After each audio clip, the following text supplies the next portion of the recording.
can't see me in no department. Speed,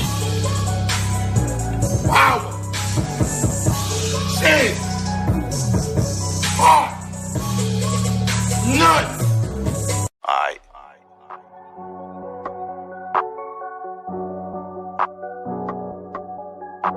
Spitting big facts and I'm cooking again. There he go talking that boxing again. Spitting big facts, cooking again. There he go talking that boxing again. Spitting big facts and I'm cooking again. There he go talking that boxing again. Spitting big facts, cooking again. There he go talking that boxing again. Spitting big facts and I'm cooking again. There he go talking that boxing again. Spitting big facts, cooking again. There he go talking that boxing again. Spitting big facts and I'm cooking again. There he go talking that boxing again. Spitting big facts and I'm cooking again. There he go talking that boxing again. Spitting big facts, cooking again. There he go talking that boxing again. Spitting big facts and I'm cooking again. There he go talking that boxing again. Talking big facts, I ain't tell no lies. Real talk like fight fan. Slap a troll with my right hand. Hit the like button, watch the replay. Want all the smoke like EJ. Fuck a troll what he say. I bomb a nigga like Wilder, boy. Spray the thing, make shower, boy. Tyson Fury, you a coward, boy. Box a nigga like Ego. Make you bow your head, take one knee like Kell Brook and Tim Tebow. Since the time that Lester been black and eyes like Debo. Like Debo?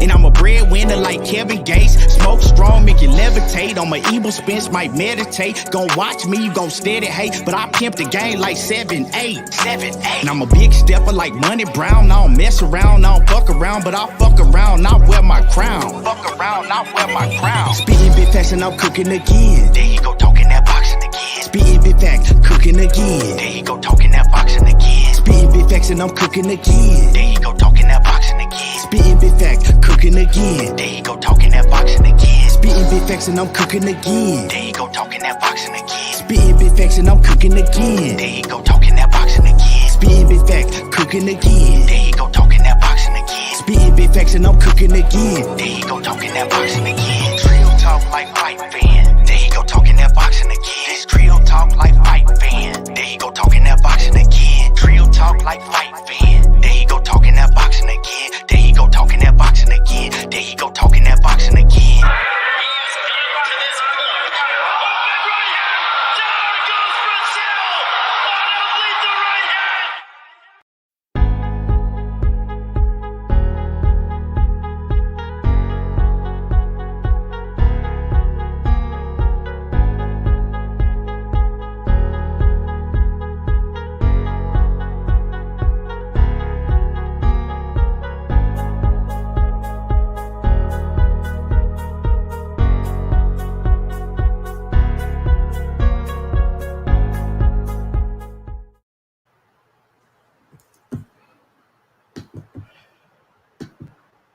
What's up? What's up with y'all? What's good with it?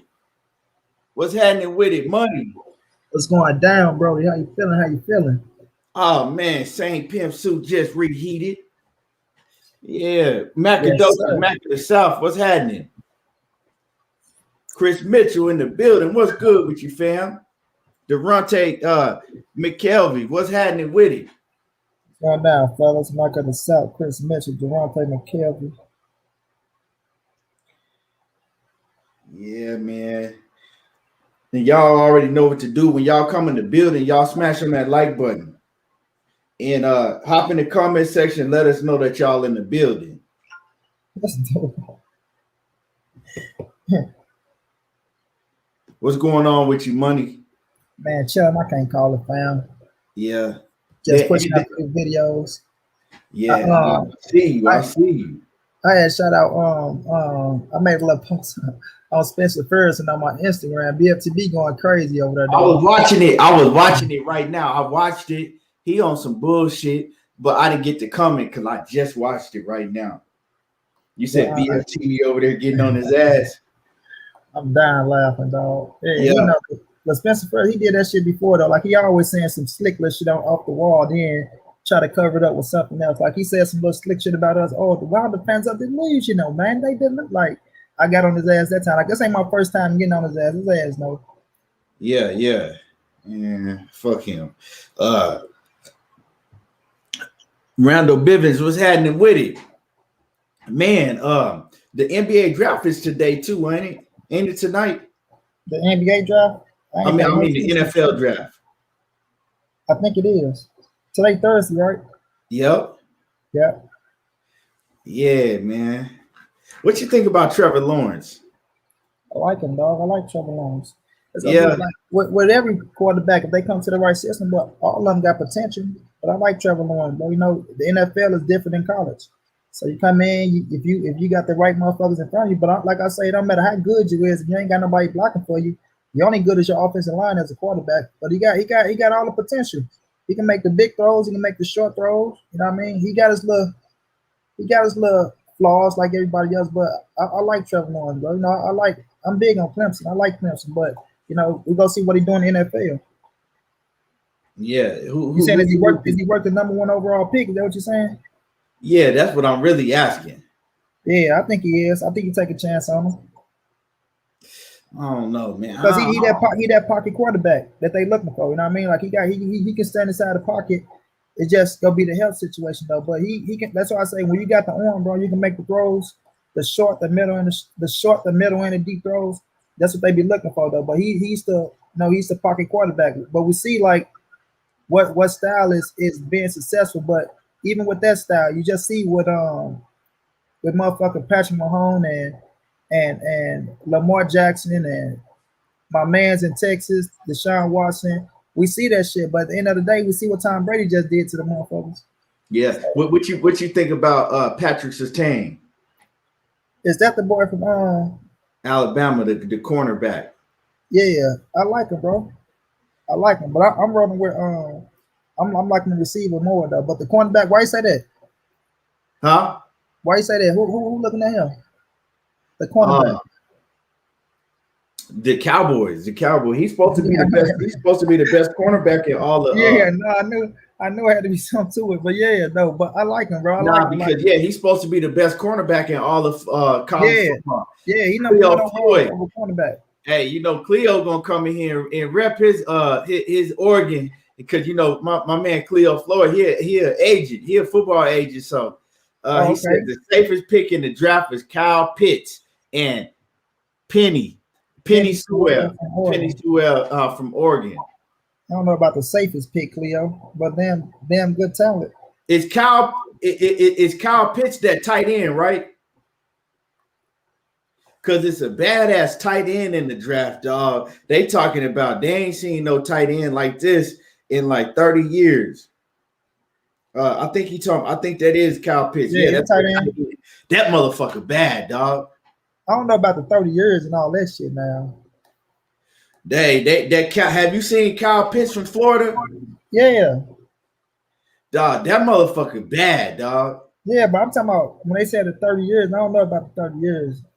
I mean, but they saying like all of his, you know, there's a tangibles, yeah. They saying they ain't seen nothing like him. Cleo Floyd said Pitts goes crazy, laugh out loud. Falcons gonna take him at number 4. Yeah, Randall Bivens, number 84 UF. Yep. Randall Bivens said the Cowboys drafted a cornerback from Bama last year.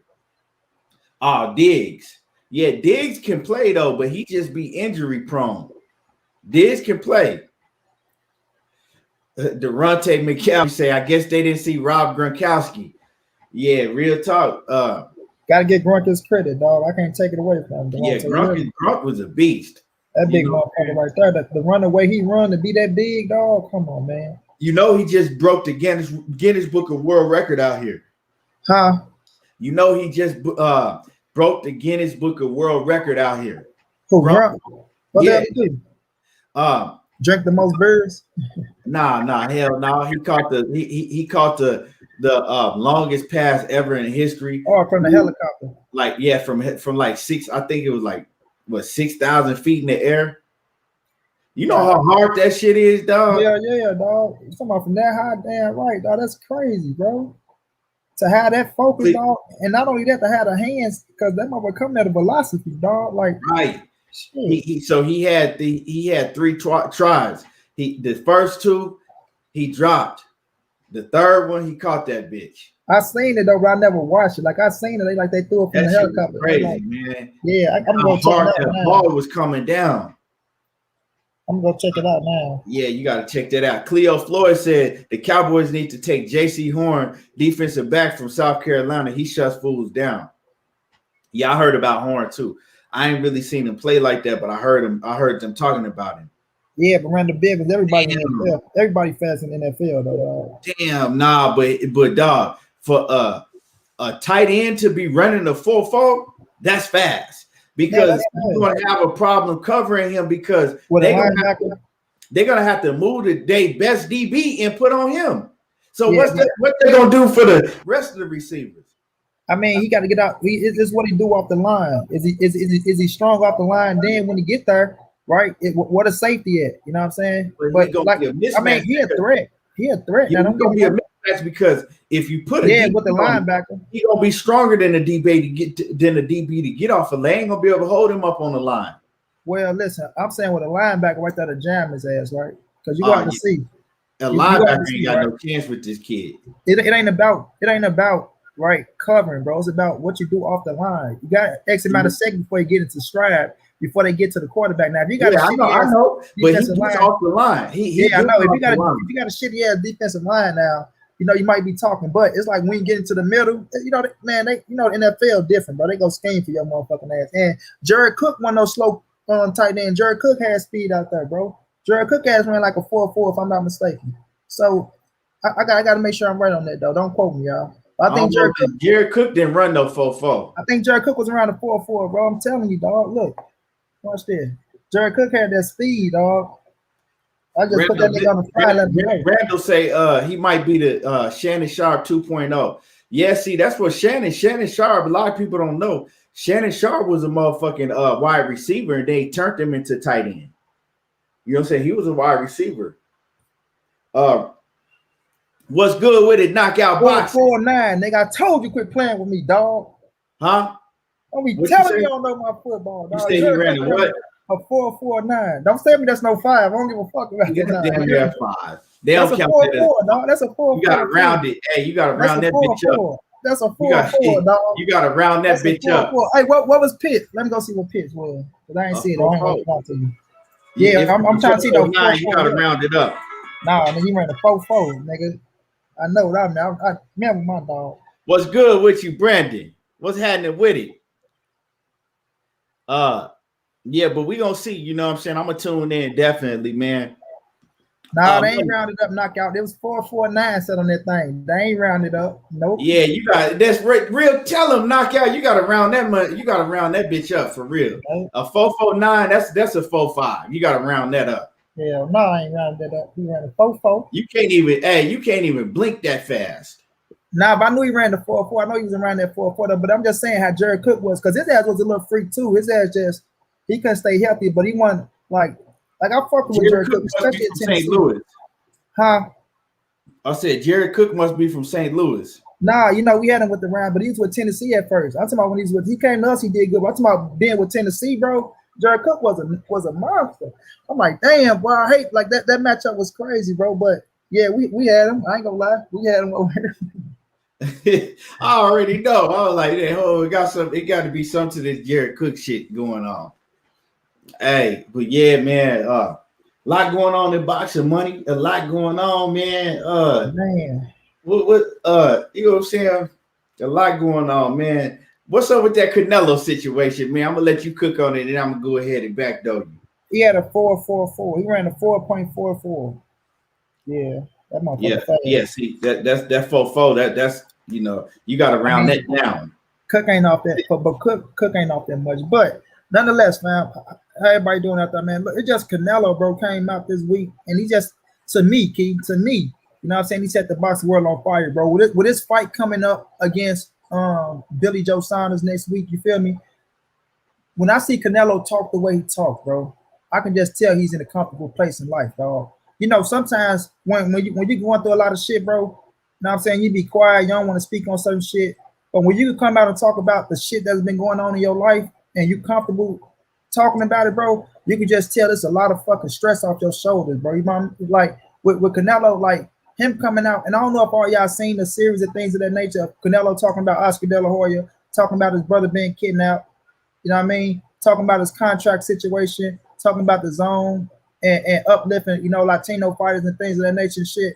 It's just the way he talking, bro, and how he putting it out there, like he ain't holding nothing back. And on top of that, having a sip of good old, you know what I'm saying, wine for people that like to talk about fighters that like to, you know what I'm saying? But you know what I mean? But it's just the shit that he's talking about, dog. Like you will never think Canelo will talk about that type of shit. And on top of that, Canelo learning English. You feel me?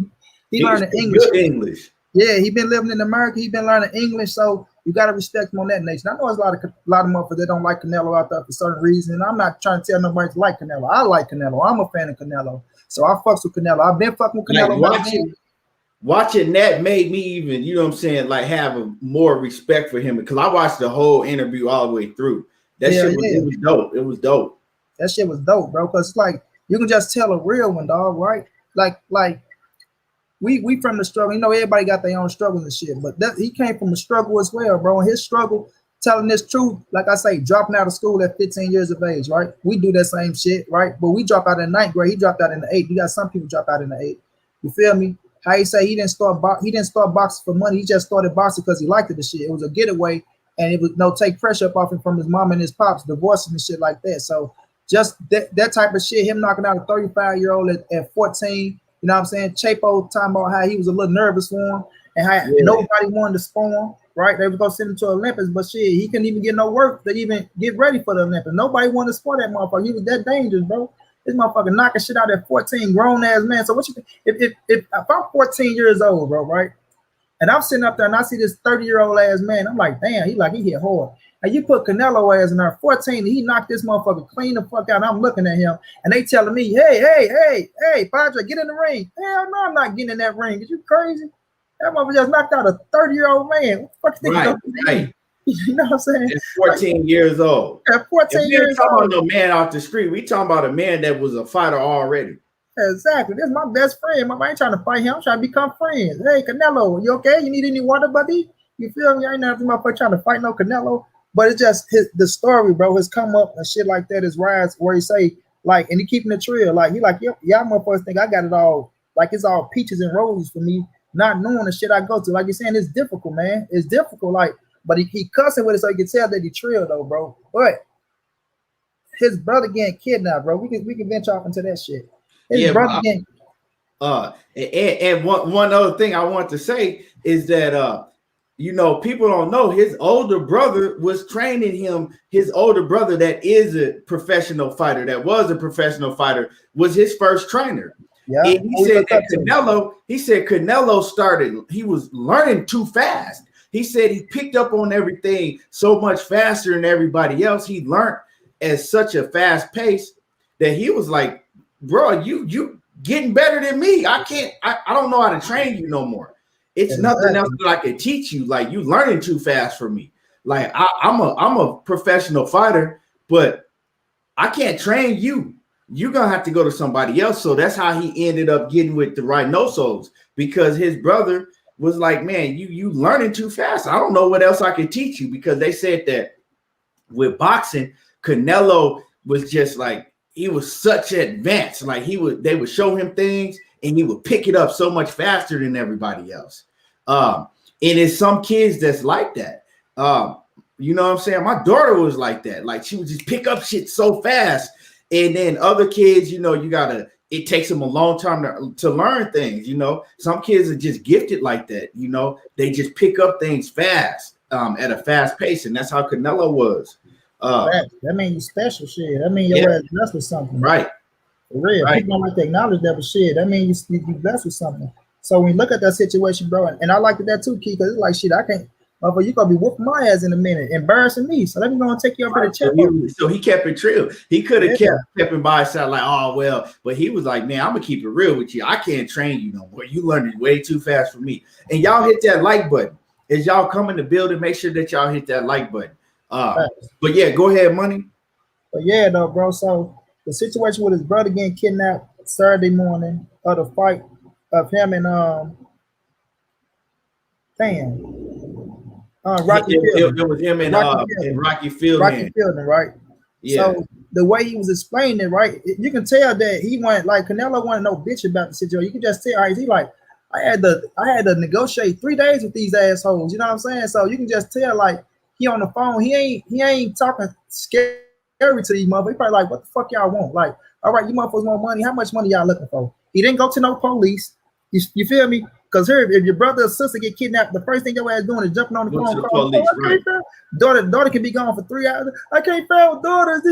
She walking right through the door. You feel me? He ain't calling no police or none of that shit. Because he felt like shit, they might even be in on the shit. You know what I mean? Right. Mexico's so crooked over there, dog. And I brought up the movie A Man on Fire. I know I said in my video A Man Apart, but that was with Van Diesel. But A Man on Fire, you know, when they was kidnapping that was shit, my shit, dog. That's a hell of a movie. Yeah, bro. And I looked at that shit just like that, bro. I say, shit, the Man on Fire is the real Canelo Alvarez. But you know, they kidnapping shit, but they kidnapped the brother and things of that nature. And just like you said, the pressure that was on him, bro. Getting ready for the fight, you're doing interviews, you got to answer these questions, knowing, right? You got to be back in the room at a certain time because these motherfuckers go call at a certain time. You don't want to miss that call. You feel me? So it's just like the pressure on the kid, you know.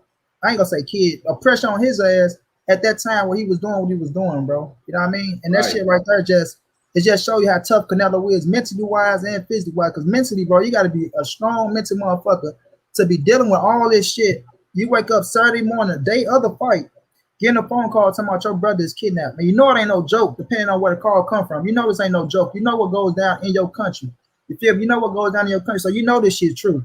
And that's what Canelo always, like, he always feared that shit. Because back then, I remember when he wanted to put his daughter's face on camera, he like, no, I'm not showing my daughter.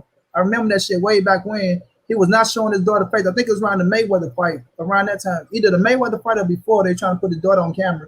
But it was for those reasons. Like, man, I'm not trying to put my daughter out here, and I'm coming up out here in Mexico. We living out here, right? These motherfuckers would grab my daughter up quick and kidnap her little ass and be on down the way asking for money. So, you know what I mean? Him dealing with that shit, dog, and getting over it, you know, thank God nothing happened to his brother. He ended up getting his brother back. But just, you know what I'm saying, dealing with that shit, dog, I mean, I look at the man in a different light. You know, like I say, we all can criticize about boxing and things of that nature, but when it comes to serious shit like that, situations like that, and the way a person handle that shit, dog, you being connected, you the youngest brother, dog. You ain't the oldest brother, you the youngest brother. You feel me? You got 6 brothers, you the youngest. You feel me? And you dealing with all this shit. These are older brothers, but like you say, he feared for his family, he feared for his mother, he feared for, you know, but he like, they don't want to leave Mexico. And I understand what he's saying, and I understand the family, because when, like, what you gonna do, bring her to America? Like, everybody don't want to live in America, dog. Yeah, he like, man, they got a life over there. Like, you know, I want to bring, but he was like, I can't. He was like, they living their life over here. And y'all, if y'all, man, I'm gonna tell y'all, the Mexican cartel don't play. Trust me when I say that. Trust me when I say this. Y'all hear stories, but I know this. They don't fuck around. Man, at all, bro. At all. That shit is real. Like, man, like I say, they'll send a head to your fucking house and the body already be disintegrated some goddamn word. So for him to get his brother back, dog, that was some trill shit. But, you know, just the pressure be on the dude, dog. Like you say, y'all be thinking I'm living a good life. I'm Canelo Alvarez. We be like, shit, Canelo living like a king over there. Canelo doing this. Canelo going through big ass problems, just like the other rich motherfucker over in Mexico that's rich, trying not to get his motherfucker head knocked off, and at the same time look out for his family. You know what I mean? You can't be everywhere at once. You know what I'm saying? So it's crazy, bro. He lived in the States, Blue. Shouts out to Blue Blood. He lived in the States, but like you said, Blue Blood. What's happening with it? Blue Blood Sports. He said Canelo Alvarez needs to live in the States. Why the fuck will he continue to live in Mexico? We know you can't live in the hood with. No, Canelo live in the States, Blue. His family live in Mexico. States. He got houses in the U.S. He got property in Mexico, but he got houses in the U.S. He live in the States. He just sold a house in Bel Air, he said. Yeah, Canelo live in the States, bro. His family, like you say, he can't make his family move here. He like, shit, that's what stressed him out. He like, shit, it's hard. But shit, Canelo living over here, dog. He like, fuck that. He ain't stupid. And then with the laws, with the illegals and everything, you know. Yeah, but even with that being said, Blue, in Mexico, bro, you can get touched. It don't matter how, if you got 20 million, not saying he living in the hood, wherever his family living at, right? Shit, they can get to your ass, dog. Like you say, the police ain't on it, Blue. He ain't calling police for a reason, bro. That's for a reason. So it ain't nothing for them motherfuckers that got paper to call the police that they got under their power. Okay, Canelo family is where? All right, that's all they need is a drop. Who the fuck gonna do something to him in Mexico? So money don't mean shit in Mexico. If you ain't out that motherfucker doing what they doing and playing fire for fire, blood for blood, you know what I mean? So Yeah, that shit don't mean The nothing. thing is the cartel, that shit serious. So he could have, gave them the money and they still could have murked his brother. So he having to think about that too. All at the same time is I got a fight coming up on Saturday. That's a crazy situation to be put in. You know what I'm saying? That's a crazy situation to be put in. He ain't never fold the whole time. He didn't fold. He didn't go to the authorities. He couldn't. He was like, shit. Like Money said, these motherfuckers is corrupt over here. They could be involved in it too. But it's like, I feel it, man. It's like his family don't want to come over here. That they know. That's all they know. You know what I'm saying? That's all they know. They're used to that type of shit. Mm-hmm. They lived in it. They've been in it their whole life, so that's what they know. You got relationships over there and shit.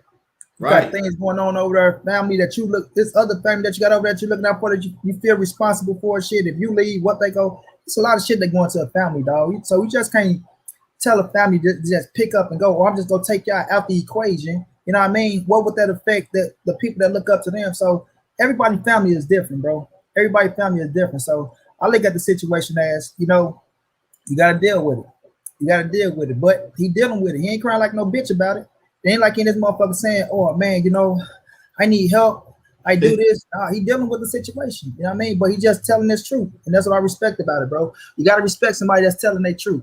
And that's just what it is. Just like here, when we tell our shit, we tell our truth, we want motherfuckers to respect it. And it is respected. And that's how people look at you in a different light. You know what I'm saying? People look at you, think you're having a good time, and then you tell your truth about the shit you went through. Motherfuckers be like, damn, bro, I won't even believe you went through all that shit.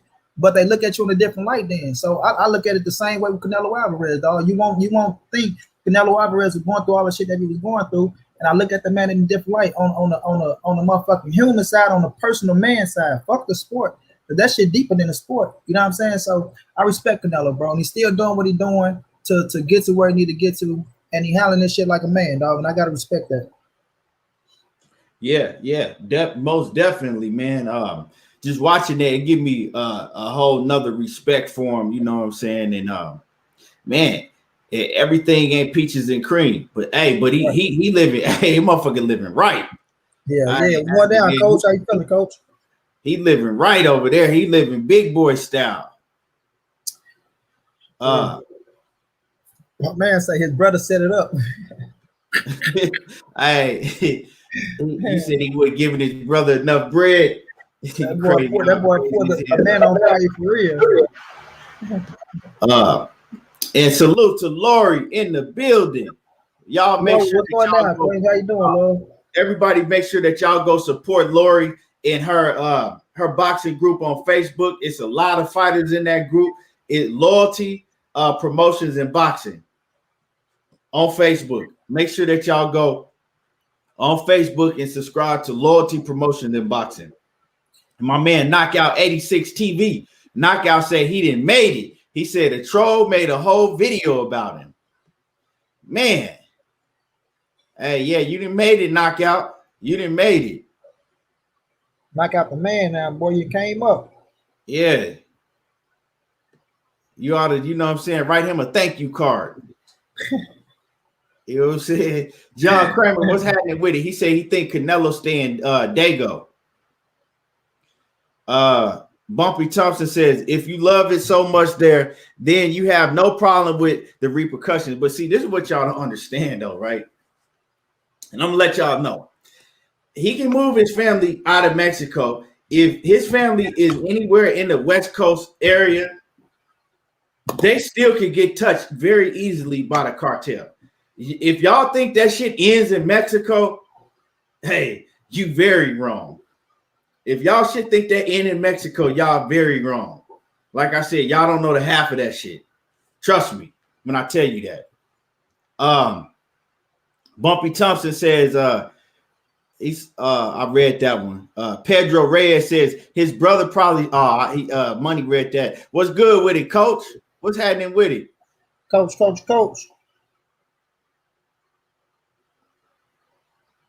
Blue Blood say we people as humans love to learn the hard way. But you know, like I said, we don't know their whole situation. We don't know their whole situation. Like Money said, you take some of the family and then you leave. You can't take all of them. You know what I'm saying? Then you leave some behind. What's gonna happen to them? What they gonna feel like? And then y'all gotta look at all of the immigration laws and shit that they have. It's a lot more to it. You know what I'm saying? Yeah, And they can still get, if the cartel want to touch them, right? They can still get touched very easily once they come over here. The Mexican cartel don't stop in Mexico. I look at it like this, bro. Like I say, every family is different. You know, Canelo is the youngest, bro. So when you got to think about this, when people at a certain age in life, just like the granny, right? The granny living somewhere. Granny, I want to move. Granny, I'm not moving away from my house. Certain people, they just it's they heritage, bro. Like people don't look at America. Look at America. Oh man, America, we going to America. It's great. It's this. Especially with that motherfucker Donald Trump did everything he was doing to Mexicans and shit like that. Like I said, you never know what's going on in somebody else in their household or their family, what they do for other people, the business they got set over there. People love doing what they doing, and people are in their ways to where they live in. They truth, bro. You know what I'm saying? Just because Canelo rich and all that shit don't mean that his entire family want to be over in America. Doesn't mean that he can stop what the fuck goes on over there or what they got going on over there. Yes, it's dangerous over there. It's dangerous everywhere, right? It's dangerous. I can walk outside here in St. Louis and get my fucking head blew off, right? You can walk outside where Blue at New York, get your head blew off. Same where Keon at. So you know how to live where you from. You know how to live out there. It's just that when you're a target, when you're a certain name, right? People they're gonna try you. Not saying you're gonna get tried every time, but at this particular time, they tried the motherfucking Alvarez family. They were successful with the shit. It don't mean you don't raise your awareness of what's going on, or you don't put more protection around to do what you got to do, because we don't know what they did after the situation. They might move somewhere safer in Mexico. You feel me? Okay, well this is more of a safer zone, but you know anything can happen. Like Keon said, you come up to this motherfucker and get killed the next day and get your ass beat to death. So I'm not telling nobody, you know, to move out of what they feel like their heritage is and what they are used to. You know what I'm saying? You just can't take a life and then just put it over there. Now everything is all good. Now you're trying to build a new life over this motherfucker. Some people don't want to take that time out, you know what I'm saying, to build a new life or get to know this person and that person. They comfortable with what they know and what they do. You feel me? So I ain't telling somebody to do this or this person, that person, they learn the hard way. You ain't learning the hard way when you ain't doing shit to nobody, just living your life. You feel me? Right. You can't help it that motherfuckers want to try you. So when I look at this shit, bro, that's their situation. But I respect that man for coming out speaking his truth on what's going on, right? And like I say, I look at him in a different way. I'm giving him his credit, bro, for coming out and dealing with the shit the way he dealing with it and handling the business the way he handling the business. He's doing what he got to do, you know, to make everything run smooth. But you can only do so much as one fucking man, dog. You feel me? You can only do so much as one man. But see, see, this is the thing, right? I see people saying, well, he can take his whole family. He got enough money. What are you gonna do? Put them all on the boat, all of his family, all of them. You know what I'm saying? Hundreds and hundreds of them. Put them on a boat, ship them over here, and fucking house them. I mean, what is he gonna do? You know what I'm saying?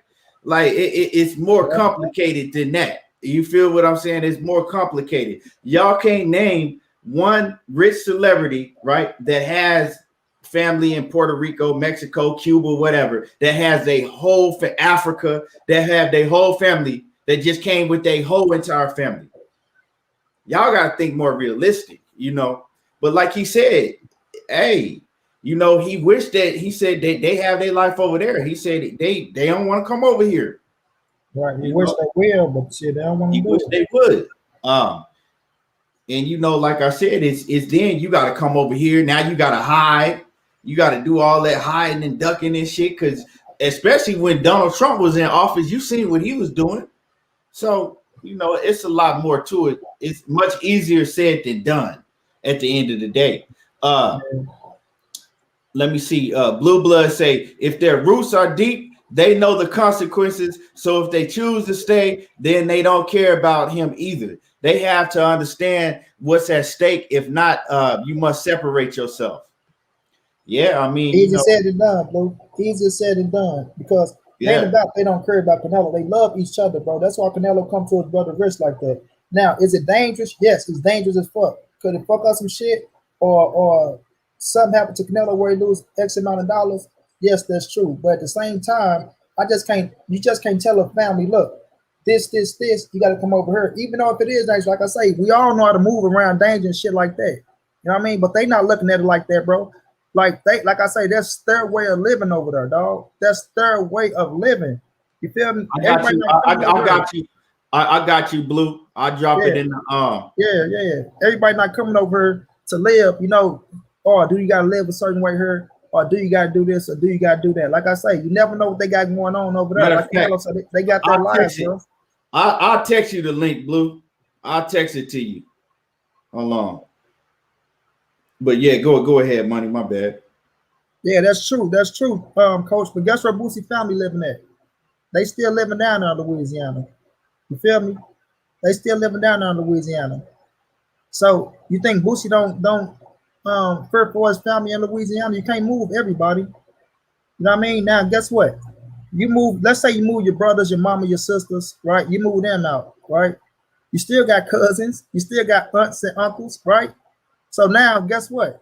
They get the print on them.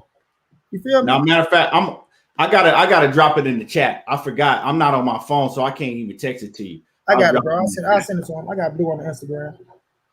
You can send it on Instagram. Yeah, I'm gonna shoot it to Blue on Instagram. Okay, yeah, he gonna shoot it to you on Instagram, Blue. But yeah, that shit much easier said than done. And like my man earlier said, I lost it. My man Uppercuts Boxing Nation. Like he said, the cartel reaches real long. Trust me when I say this. You know what I'm saying? Trust me. If they move here, they still would have to go in hiding.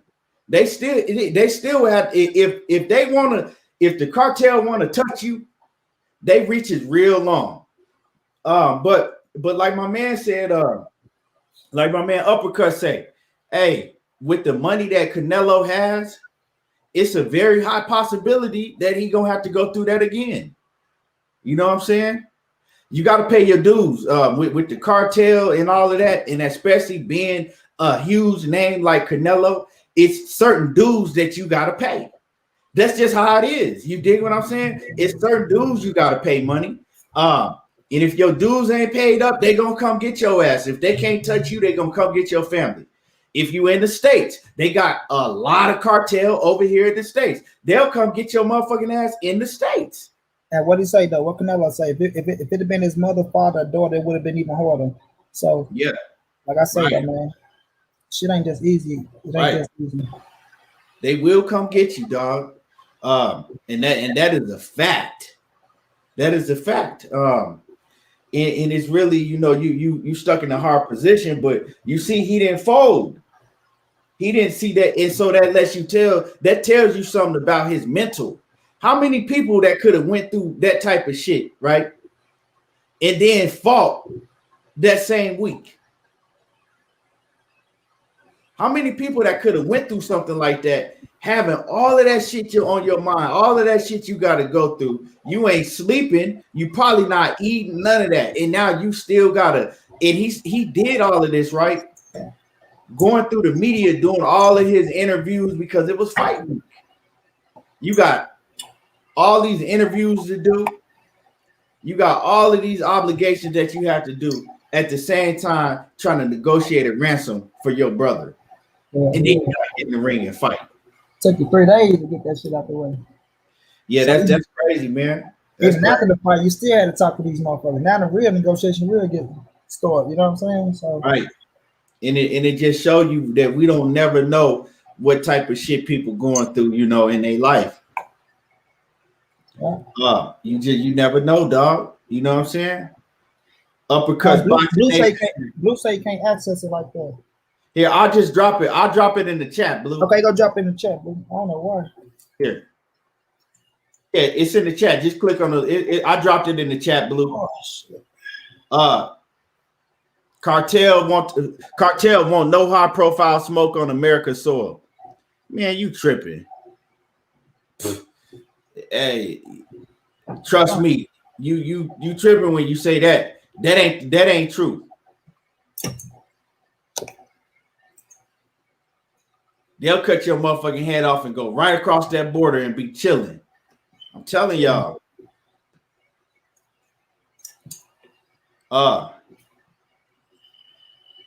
Yeah, uppercut boxing say shit ain't sweet when it comes to the cartel. That's real. Trust me, I know that. Man, telling y'all, it sure ain't. Yeah, that situation, the whole situation though, just crazy though. Yeah, man. But like my man said, they grew up in that shit, right? His family grew up in that environment. So it's kind of like when you go on YouTube, right, and you see you see certain ethnicities living in the wilderness. You know what I'm saying? They walking through the motherfucking gravel with no shoes on. They don't even wear shoes. And we looking at that shit like, damn, man, why they don't got? But they used to it. That's their environment. What's good with it, Blue? I've been in the ghettos of Mexico, the slums of that motherfucker, dog. Right. Me too. Blue. I think he having some difficulty. Is that Blue? Yeah, that was Blue because he tried to log in. I seen him, and then he like popped back out. Come back in, Blue. I don't know what happened. Hey, I'm trying to put this charger in. Shit got me tired as fuck. Yeah, I don't know, but you know what I'm saying? Because you look, I look at shit, dog. It's people that still live in the wilderness. You know what I'm saying? You got some African, like, you know, not all of them like that, but it's certain tribes and stuff that still live like that, dog. They live in teepees. That's that way of living. They don't wear shoes. And it's like, you look at them, right? You like, how can they walk through all of that shit without no shoes on their feet? But that's what their body used to. That's what they used to. You can't bring them over here. They wouldn't know what to do if you brought them over here. Yeah. That should be terrifying to them if you brought them here, you know, in civilization like that. Yeah, that ain't their way of living. You like, how they know how to live around, you know, killer lions and all these, you know, but that's their way of living. But you couldn't put us in no shit like that because we'll fold up like a lawn chair. I just look at that shit and say, yeah. You couldn't put us in that. What's happening with it, Blue? What's shaking with you, King? Oh man, cause had your hands, I'll chop mine off. Huh? I said if I had your hands, I'll chop mine off. Oh man, I wish, man. You know what I'm saying? I'm just a squirrel in your world. You know what I'm saying? Yeah. That's all. Ain't nothing, man. Yeah, now I want to touch on this, right? And so, like, all right, so my thing is this, right? Like, I understand what y'all saying. But see, this is what happens, right? And this is like what I tell my wife, and I teach this to my kids and everybody. People are born with titles in your life. But that's where it ends. You know what I mean? We get brought up in life, you know what I'm saying, and we get this false sense of, oh, this is your sister, so you got to do this, or this is your mother, so you got to do this, or this is your father, so you got to do this, right? Right. And at the end of the day, we are all individual people. Now, you know, it's good to have that connection, but everybody don't mean the best for you. So what I'm saying is this, right? They know, like we're saying, those roots go deep, even before he was Canelo Alvarez that we know today, right? Right. They knew what takes place in their community. They know what takes place in their country. You understand? And granted, they didn't ask Canelo Alvarez to get rich. You know what I mean? Because that might not be, everybody is not into that. My wife is one of the people, like, you see, like, she don't like to be on camera. She don't want to see this. She don't want to see that. You know what I mean? My wife is a very simple person. You know what I mean? She don't want a Bentley. She don't want a Benz. She want the basic thing. Salute to your wife, then, Blue. Yeah, that's rare. If I bought my wife let me tell you, if I bought my wife a Gucci bag, she would take it back the next day. You know what I'm saying? That's not rare. that and it's not that we can't afford it. It's just that's just who she is, right? So, you know, she would rather me say we going to Hawaii than me buy her a bag that costs, you know what I'm saying, $2,000. You know what I mean? Right. And so his family, you know, they may be that way, but they got to understand in the like his love for them is the same thing. They got to understand that, you know, they put him in a bad position as well. You know what I'm saying? They putting him at risk, and today's social media puts him at an even higher risk because we know what he getting paid. You know what I'm saying? Now, we already know what some of these actors, entertainers, and yesteryear the cartel was already doing this. You know what I'm saying? But imagine if they knew exactly what you was getting. You know what I'm saying? Now we know you got it. You know what I'm saying? And so, right, he can't bring out his entire family. But then we got to keep in mind, everybody in his family is not identical to being his family. So it's the family that they could identify and say, oh, this is your cousin. Oh, this is your sister. Oh, this is your mother. Oh, this is your brother. Those people, they got to understand, you got to go. You know what I'm saying? And like you said, the cartel is, you can't just go to California. That don't work. You know what I'm saying? That don't work. You know what I mean? You got to go. And listen, this is and the reason I say this is this have to be your lifestyle, is because they're gonna say, I don't want to leave, but guess what? I'm sure he's helping them financially. You know what I'm saying? Yeah. So they still gonna reap the fruits of his labor, but they want to do it in their manner. No, you can't do that, because now you saying you don't love me, because you put me in a position where they are going to essentially, they're going to be taking money from me, because this is going to be reoccurring. You know what I'm saying? Oh, now I know your brother, so now I know your mother. You know what I'm saying? And now I know your cousin. And then you paid as well too. They got the money as well. Right. Yeah. You know what I'm saying? And so now the family's putting him in, and like you said, you can't take all of them out, but you could take the ones that they could identify out. You know what I'm saying? Hey, listen, I know you, hey, you know, and I'm one of those people. My grandparents, man, they lived in Harlem in the projects. We grew as a family. My grandparents, we couldn't drag them out the projects. Like, what are we doing? We living in you know what I'm saying, Queens and Long Island. We got backyards, we got grass. Why are we living in the projects with an incinerator and it's the elevators that smell like piss? Right. And that's what they used to. You know what I'm saying? And so I understand it wholeheartedly, because when we finally got to the point, my great grandfather, he passed away, and then my grandmother, you know what I'm saying, she stood there for years, but she started forgetting, and we got to the point where we had to trick her. Yo, listen, you got to come. We got to take you to the doctor out here, and we ain't never took her back. You know what I mean? But the crazy part about it is, she only lived 2 years after that. She died. You know what I'm saying? She couldn't, and it's like we take a fish out of water. You know what I mean? But the thing is, as his family, they got to understand, he's a public figure. We could Google Canelo Alvarez worth. It may not be 100% accurate, but it's going to be close. You know what I'm saying? We're going to see Canelo Alvarez, how much he made for this fight? $32 million. We ain't the only ones to see that, to just talk about it as you know what I'm saying, media and fans of the sport. Now, there's people out there, there's bad people that's looking at it. One thing I want to say, because if people don't know how the cartel work, like, that money is chump change to the cartel. But one thing it is, if you are Canelo, you have certain dues that you probably got to pay to them. So my question was he kind of like, you know, fuck y'all, I'm not, like, you know what I'm saying, I'm not paying my dues. So that probably could have been it, that he wasn't paying his certain dues that he was supposed to pay to them. So, okay, we're going to pick up your brother, and now we want this amount of money, because that's how they move, you know. And they like that they starving and they really need the money like that. Everybody got, certain people got dues they have to pay. Right. And then on the flip side of that too, he in a position where, how we know his brother didn't put him in that position?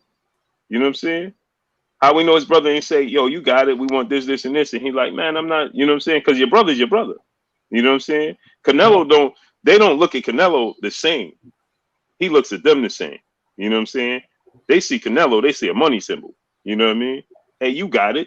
You know what I'm saying? Soon as, because everybody got problems. You know what I'm saying? Soon as you're in a position and I know you got it, bro, I need this, this, and that. And the moment you say no, or you have a regular, what you think is a regular argument, you know what I'm saying? That turned into, oh, this dude think he better than me. Oh, this dude think he, you know what I'm saying? And envy starts to kick in. You know what I'm saying? And that's unfortunate. But that's what I'm saying. The people around him, the family that lives there that can be identified, that could be targeted, they got to go. And he had to have a conversation with them and say, listen, we got to do this, this, and this, or I can't, or I have to emotionally, physically detach myself, because you could always put me in this position. You know what I'm saying? For the duration of my life now moving forward, because he got generational wealth. You know what I mean? If he getting paid, like they say, $32 million, I mean, 32 million in 4 fights. You know what I'm saying? This dude got generational wealth. You know what I'm saying? And we know he like nice things. Like he always say, I love shoes. You know what I'm saying? So he gonna look nice. He looking the part. You know what I mean? So you got the cartel. They like, listen, like you said, Key, they don't need the money. It's about power. You know what I'm saying? It's about them saying, we can't allow you to be you without paying dues, without paying these tolls, or everybody gonna think they could do that. You know what I'm saying? So it's about power. And that's what I'm saying. His family know the roots. You know what I mean? They tied in. They understand what takes place there. You know what I'm saying? Right. If we don't grow up there and we know what take place there, we know they know what take place there. You know what I'm saying? And so y'all, if y'all don't want to relocate for yourselves, relocate for me. You know what I'm saying? For my well-being, so I could think, so I could sleep comfortably. You know what I'm saying? How could he sleep comfortable? Another Saturday morning and get a call saying, "Yo, fact, yo, imagine if your mom's constantly want to stay there. You know what I'm saying? Like that's a battle in itself. You know what I mean? Like, mom, like we just said, they could touch you in LA, they could touch you in the Bay, they could touch you in Arizona, they could touch you in Vegas. You know what I'm saying? Shit, they could touch you in New York. You know what I'm saying? Anywhere is a big city, big lights. They there. Yeah. You know what I'm saying? So they could touch you anywhere. So you help me sleep comfortable. You know what I'm saying? You might not want I'm not asking you that you need a $20 million mansion, but help me sleep comfortable at night. You know what I'm saying? You might not have asked for this lifestyle, and to a degree, I could be forcing my lifestyle on you because I'm successful, but now it's becoming detrimental to your health and mine. You know what I'm saying? And I'm doing it legally. You know what I mean? Hey, Ma, you could go visit, you know what I'm saying, with security and you know what I'm saying, go stay for a week, go stay for 2 weeks. But you gotta have security that you could trust. You know what I'm saying? True. And Ma, listen, we gonna try to get you back there to your roots as much as possible. You know what I'm saying? But I need you here. I can't think. I can't sleep. You know what I'm saying? And that's why I said, like, we as people, you know what I'm saying, we make it hard on ourselves. Like, that's why I tell my wife all the time. You know what I'm saying? My wife, you know, she's one of them people, like, family is everything to her. You know what I'm saying? Right. That's it. It's family or nothing. And I tell you, I used to be that person. You know what I'm saying? Until the last time I was in jail and ain't nobody want to come bail me out. Right. You know what I'm saying? And the crazy part was, I'm in jail. I'm asking them to come bail me out. I got the bread. I just say I can't bail myself out. Just come get me out. Ain't nobody want to come get me out. Right. You know what I'm saying? But them be the same ones that as soon as they need something, they calling you. Fact. And expecting you to do all of that. Trust me, I know. Fact. And so that from that day forward, I told my wife, I said, lesson learned. You know what I'm saying? I didn't ask you for $1, or I asked you just come get me out. I'm gonna give you the bread back. As soon as I get 2 feet on in the world, I'm gonna give you the bread back. You know what I'm saying? They ain't want to do that. So that's why I told my wife from that point forward, I looked at everybody on my side differently. You know what I'm saying? Everybody differently. You ain't want to come get me out? $2,500? You know what I'm saying? Like, you kidding me? You would rather let me stay in a cage than for $2,500 that you ain't even losing? That you know I'm gonna get back at that. But like you said, it takes certain situations to come to that conclusion. Like, I just gotta, and from seeing Canelo when he was riding, he was talking about it. He was like, they don't want to. It kind of looked like to me that he's come to that conclusion. Like, I just gotta live my life. You know what I'm saying? I try to get them to come over here. They don't, you know what I'm saying? I can't get them to come over here. I gotta move on. It's kind of like he wasn't saying that, but it's kind of what I got from it, you know. What he say? He like it's fucking difficult. He like, man, this shit is fucking difficult. Like shit, you can tell. Even he like fuck it. Every time he talk about, it, he gotta take a sip of wine. Like right. God It's damn, like man. you can see that shit was weighing on him. You know what I mean? Yeah. And so you know what I mean? Like if I'm him in his position, you know what I mean? I'm gonna tell him, listen, we have to sit down and have a conversation. Like, yo, listen, y'all know the repercussions. I can't be held accountable no more. You know what I'm saying? Right. Because and you see what's going and check out how bugged out it is, because it's gonna turn the family on him. Imagine they in that position again and he say no. Yeah. The entire family gonna turn on him. Oh, you got it. You ain't want to put it up. You understand what I'm saying? Like now he in a catch-22. If he don't put up the money, the you know what I'm saying, the family and that particular individual may lose their life. You know what I mean? But if he do put up the money, it's gonna be a reoccurring thing over and over again. So it's like, man, what do I do? You know what I'm saying? So if I'm him, I'm sitting down with everybody like, yo, listen, y'all know what it is.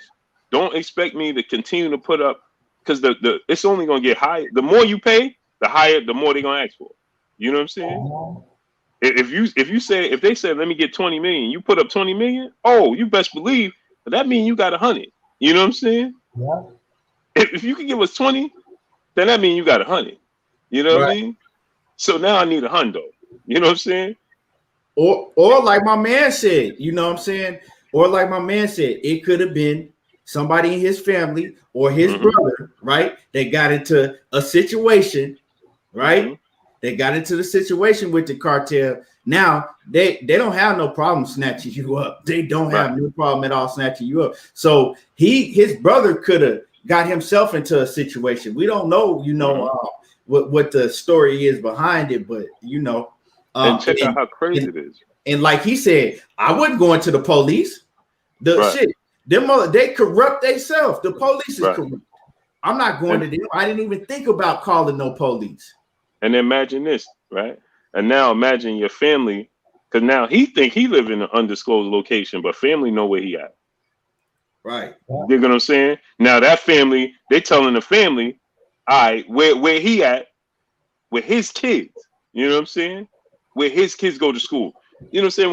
When you got people backed against the wall and their life on the line, you know what I'm saying? It's a handful of people that's just going to transition and just take it with them. You know what I'm saying?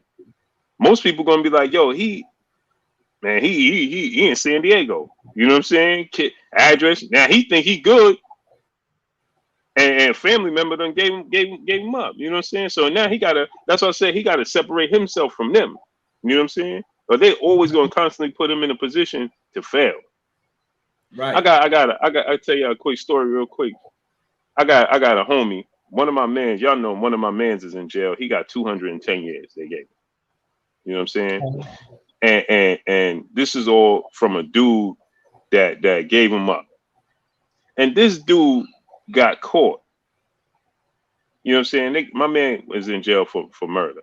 So, but the dude that gave him up, which was quote unquote my other man that gave him up, he gave him up. You know what this dude got bumped off for? What's that? Weed. Oh my God. Weed. You know what I'm saying? I didn't seen it happen plenty of times, Blue. I didn't seen it happen before plenty of times. For weed. So my man's sitting in jail for 210 years. Because this other dude, we thought, you know what I'm saying, and was always the aggressor. You know what I'm saying? Always be the one that talks the loudest. Right. It always be that one. Always him. You know what I'm saying? And this dude gonna turn around. Right? He out now, because this was everything there was 2000. So that dude, he ended up still doing 15 years. So you did 15 years for being the part that you played yourself, gave up yourself. You would have did a bullet at best for weed. Yeah.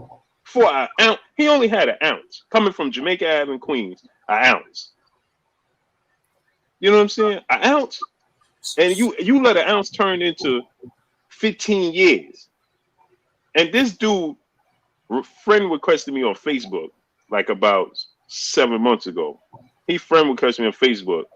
I'm looking like, man, cause you know I ain't seen him in so long. Right. You know what I'm saying? And I'm like, and I see him looking at his picture. I'm like, hold up, this nigga, cause you know my other mans, I told to them in jail, you know they could text you and all that. You know what I mean? Right. So I'm thinking this nigga FaceTime me, but he looked different and he looked like he in the world. So I'm like, I couldn't tell. I'm like, man, that don't look like before he went in the world. You know what I mean? His profile pic was standing like in a parking lot. So I'm like, damn, because they send me requests and all that, but they in the bank. Right. You know what I'm saying? Right. So I'm looking, I'm like, damn, this is it. He like, yo, I'm out. I just want to build with you about what happened. Nigga, what? Your mama, we might not never. Bro, there is no coming back from that, bro. You know what I'm saying? So you did all that for a weed charge? So one of my other men had a conversation with him and told him, and he told him, yo, I had to do it because I got a daughter. So my man said, yeah, but because his girl was pregnant when this all took place. You know what I'm saying? So my man told him, yeah, she 15 though. You know what I'm saying? Now she's 21. But at the time, he told him, because I didn't even know he was out. So he been out since 2015. You know what I'm saying? But I didn't know that. I guess he just seen me on Facebook or something and sent me that request. But you came out, she's 15. You could have came out when she was 6 months. Right. So you played yourself. You know what I'm saying? You panicked. You thought they knew something they didn't. And you panicked and start giving up, you know what I'm saying? Locations, everything. Me myself had to go to court and everything. I'm like, yo, this crazy. They had it, man, it's crazy, man. Trust me, the stuff Blue, the technology is crazy, man. Man, you know what I mean? I know, man. Man, I done seen it, been through it, all of that, man. It's crazy. It's crazy, a fact, man. and that's what I'm like, man. If he get caught for weed and decide to do all that, imagine what they'll do to Canelo family member. You know what I'm saying? And you know they don't play no games. The cartel they deal in examples. You know what I'm saying? Right. They're gonna give you an example and let you know. Listen, this is gonna be you or your loved one. You know what I mean? Facts, Blue. Facts. and that's a tough pill to swallow. So if a dude could turn around and give up everybody for weed, imagine what they do in that situation. That's what I said. Canelo gotta, you know what I'm saying? And the worst thing that happens to these entertainers, athletes, is everything's public record now. Right. Everything's public record. We didn't have that before. Back in the day, we had to hope to pick up an article or a magazine or something and find some news. Everything is out there now.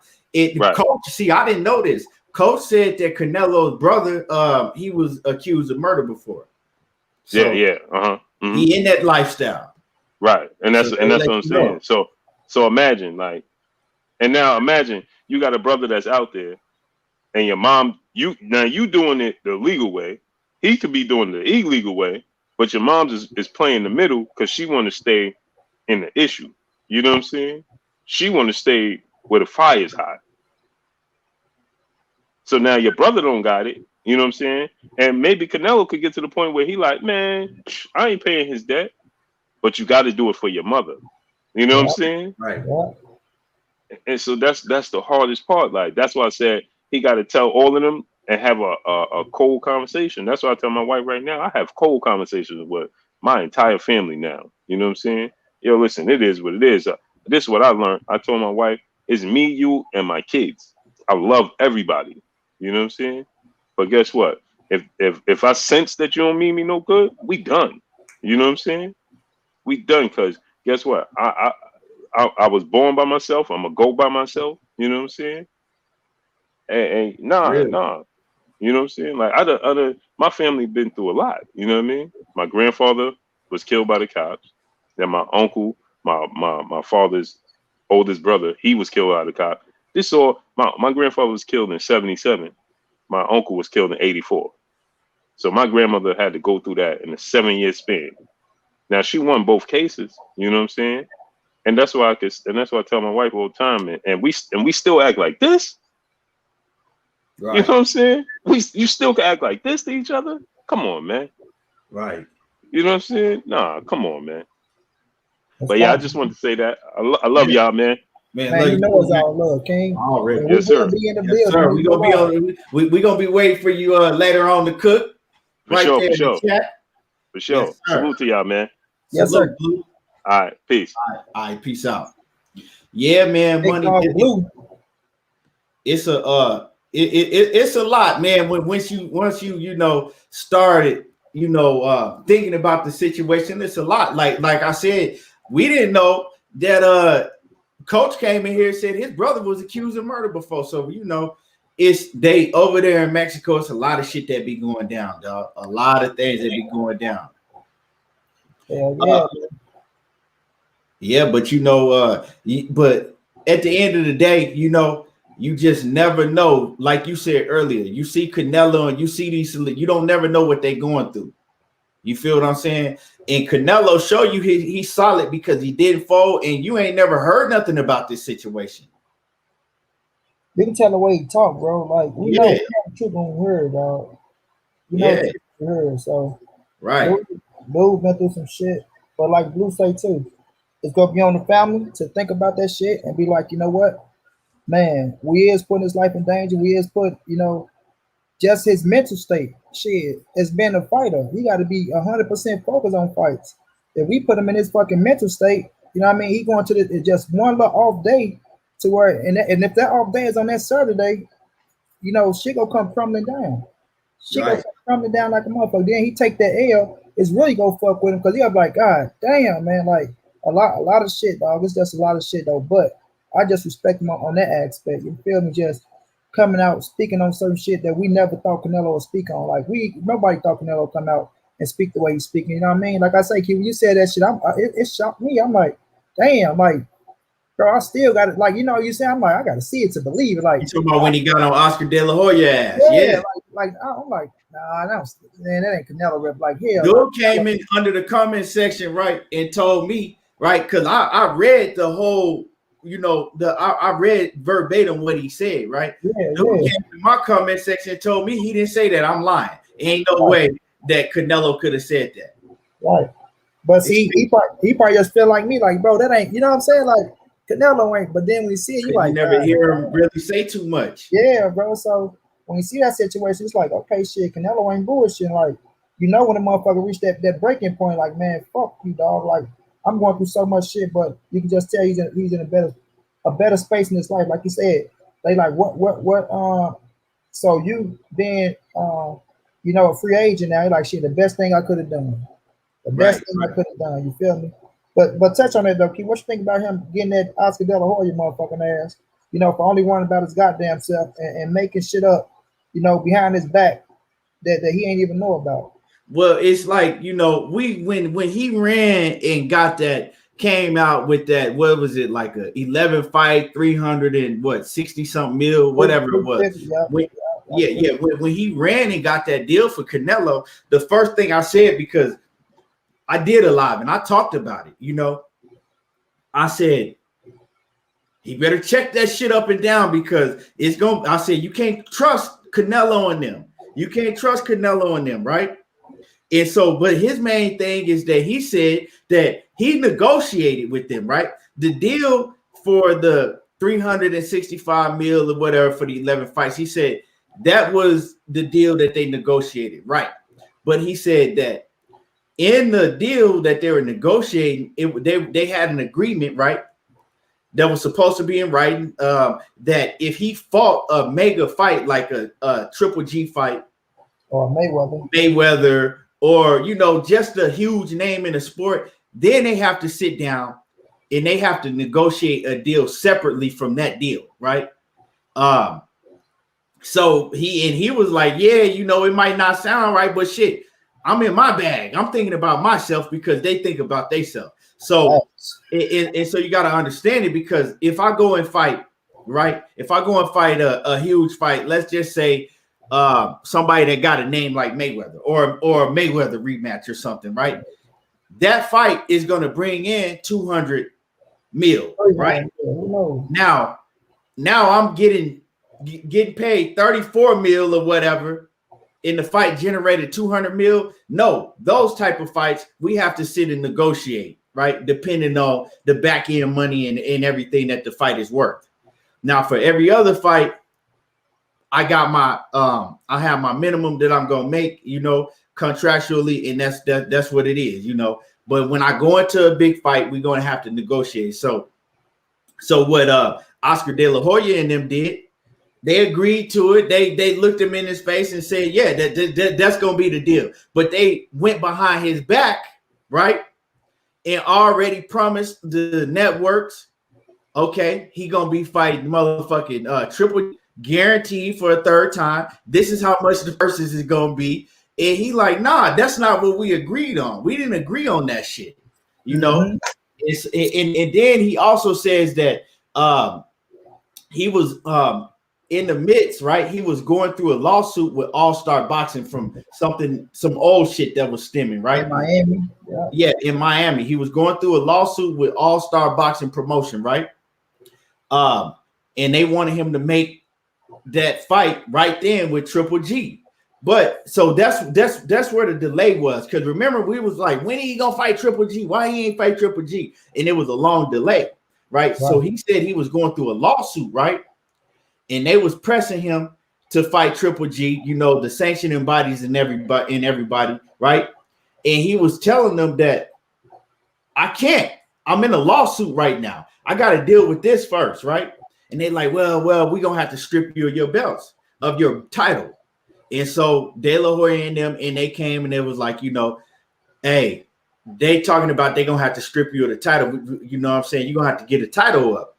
So he says, well, fuck it. They could have the title. I ain't nothing I can do right now. I'll give you the title. And I believe this is the WBC title. Yeah, or was it the IBF title? Huh? I think it was the other title. The other title.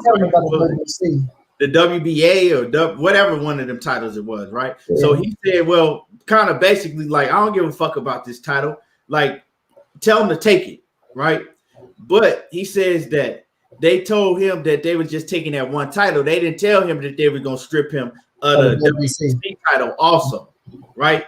So he had a problem with that because he like, hold on, man. Y'all didn't tell me this. I didn't agree that I would just give up, you know what I'm saying, my WBC title. I told y'all could take that other fucking title. Y'all didn't say nothing about no WBC title. And so he felt like that they was doing a lot of shady shit behind his back, you know, and they wasn't moving right. And he also felt like, you know, like everybody left y'all. Everybody, you had Golden Boy had the biggest stable back when Richard Schaefer was with Golden Boy, right? And he said, you know, kind of basically he stayed out of the business. You know, he was just loyal to Golden Boy. When Richard Schaefer took all of the fighters and left, right? He said Richard Schaefer wanted to take him too. They wanted to take him to PBC. And he says that he refused to go with Richard Schaefer to PBC on the strength of De La Hoya and Golden Boy because, you know, that's who he was making, you know, basically he didn't start with them, but that's who he was with after that All-Star boxing promotion. So he had been with them. So he felt that he needs to stay with them because he has loyalty. He's all about being loyal, right? So he said he stayed with him. When everybody left, he stayed with him. But he says as he was, you know, start dealing with Golden Boy, he slowly but surely started to realize this is why Richard Schaefer left. This is why Richard Schaefer took all of the fighters and left and went to PBC. And you know, he went on to save money like that motherfucker's a drunk. He don't care about nothing but drinking. And he is not even Golden Boy. He does nothing for Golden Boy. He handles none of the business, right? Nigga don't take all the credit in the front. They say he don't know shit about handling business. He don't do nothing. And it was crazy to hear Canelo say that. And he has a real sustain for Golden Boy money. But who was saying that at first, though, Keith? Huh? Who was saying that at first? Who was saying it? About Richard Schaefer being Golden Boy. But we've been saying that shit. You know what I'm saying? Floyd Mayweather. Floyd Mayweather was saying that a long time ago. I kept telling me that shit. Yep, he kept saying like he was that he Floyd Mayweather, and you're right. He was the first one that was always saying, motherfucking De La Hoya ain't shit. Motherfucker don't know shit. Golden Boy is Richard Schaefer. Mm-hmm. And we see how that company has done since fucking Richard Schaefer left.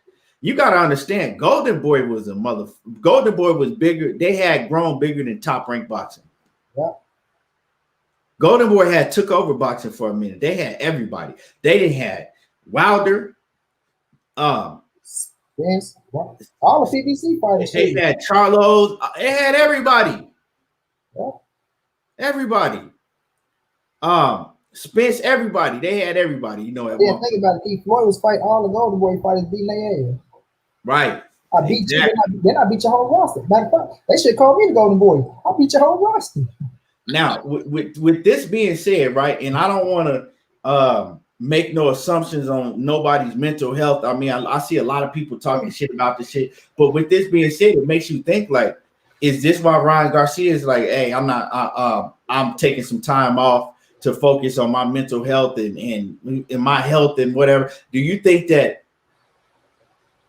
it's something to do with he just don't want to do business with them? He looking for a way not to do business with Golden Boy because Ryan Garcia is very close to Canelo. That's his that's like his little protege.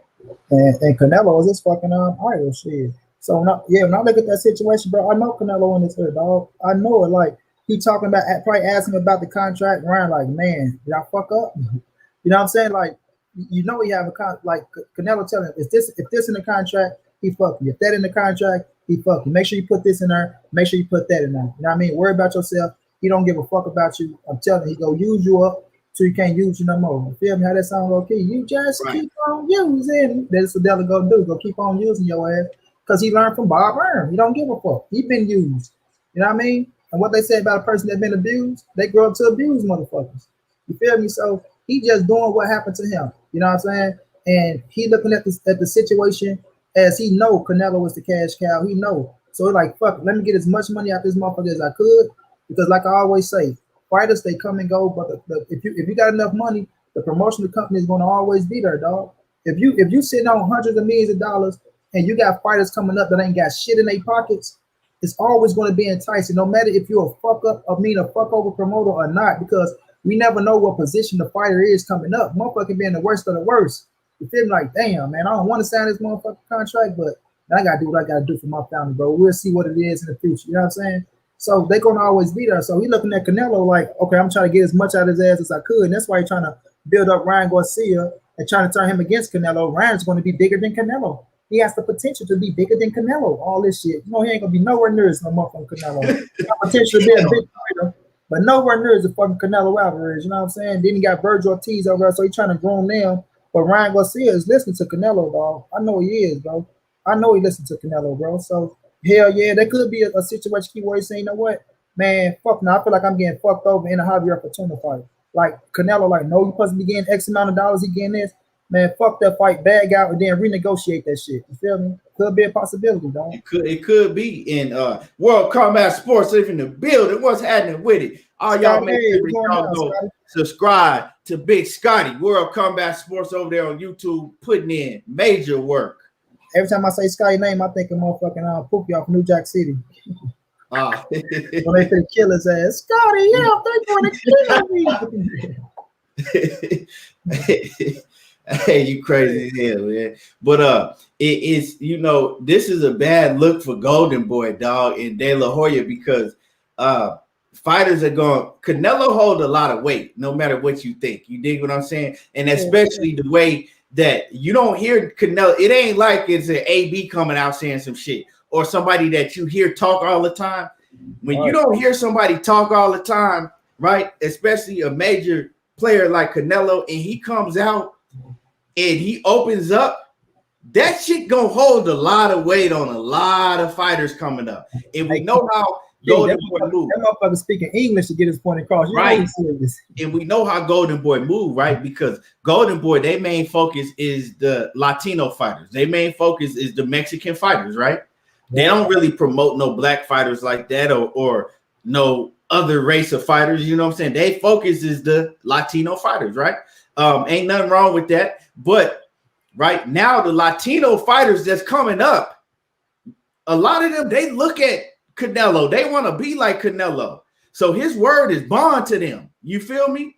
Yeah. They gonna listen to what he's saying, and they not gonna want to fuck with Oscar De La Hoya.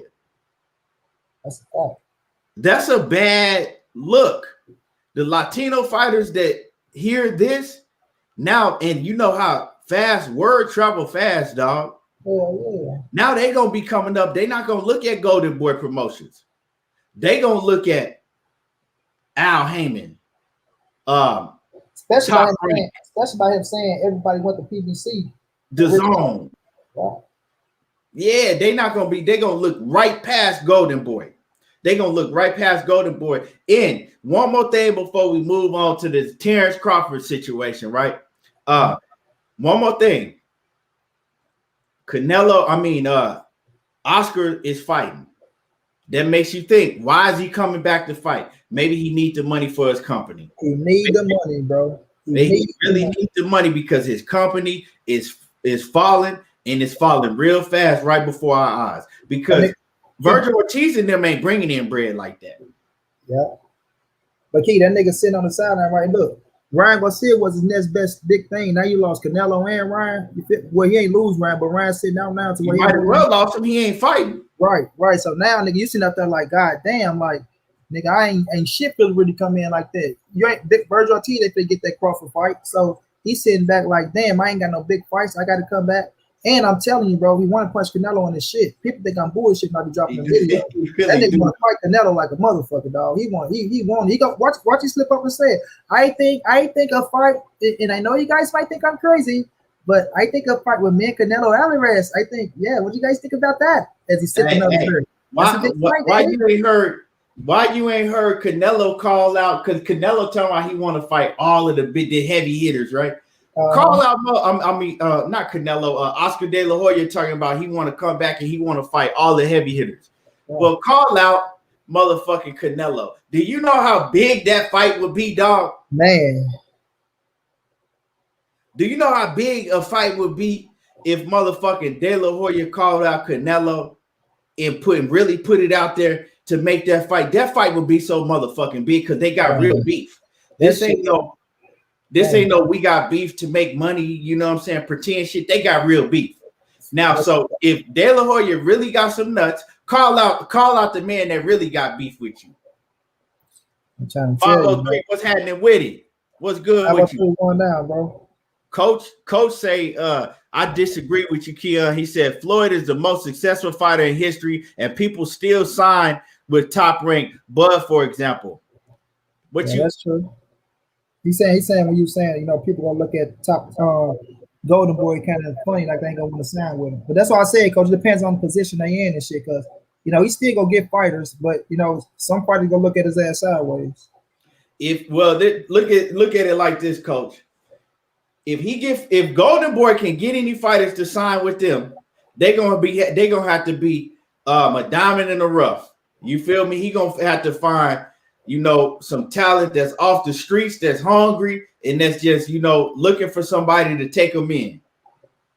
And you know, in that case, right? If they got that type of talent, you better believe that Bob done had his people look at him already, and Al and them on PBC, you know, Sam Washington and them been looking at him already. In the zone, Mr. Eddie Hearn over there been looking at him already.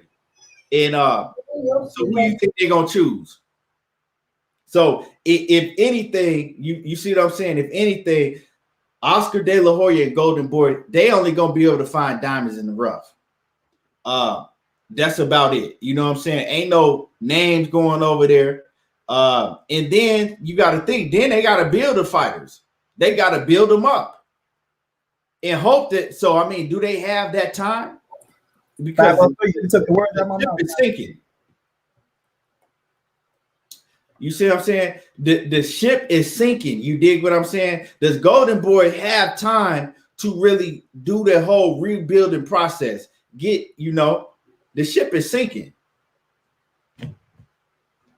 And it's been sinking for a while now. This ain't nothing that just started with Golden Boy.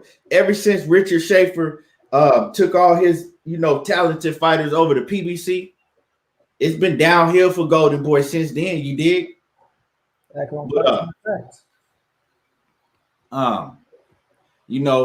But yeah.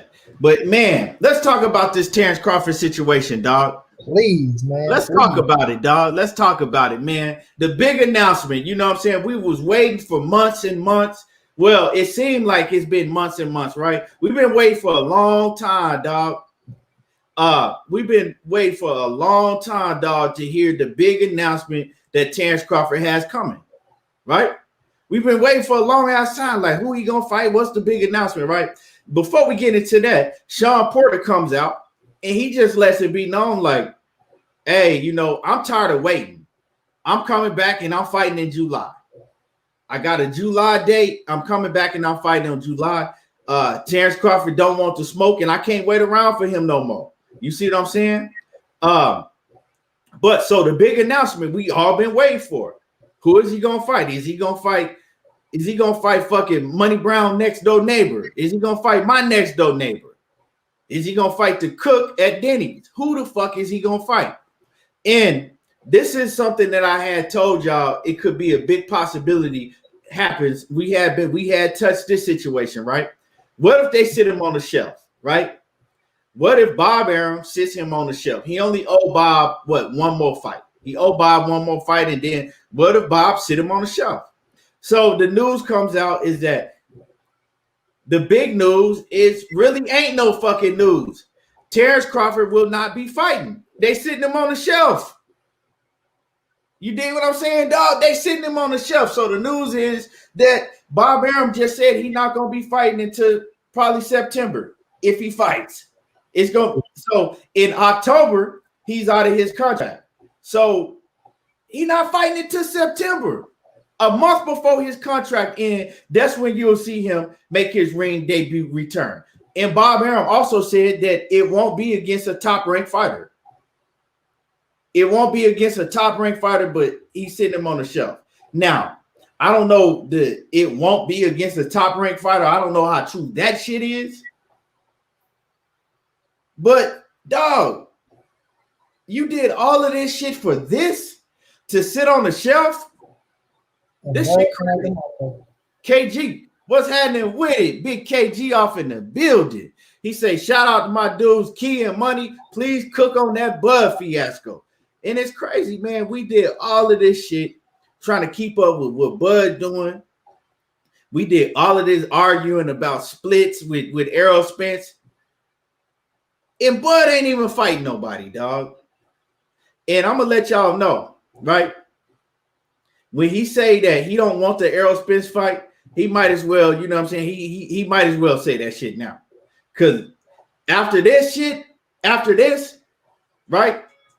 You still couldn't sew up a big fight, and you couldn't even sew up a fight, period. And you think that you're going to get a 50-50 with Errol Spence? You must be out your goddamn rabbit-ass mind. You know what I'm saying? You must be out your goddamn mind. At this point, Sean Porter is making way bigger moves than you are. You got to get Sean Porter 50-50 at this point.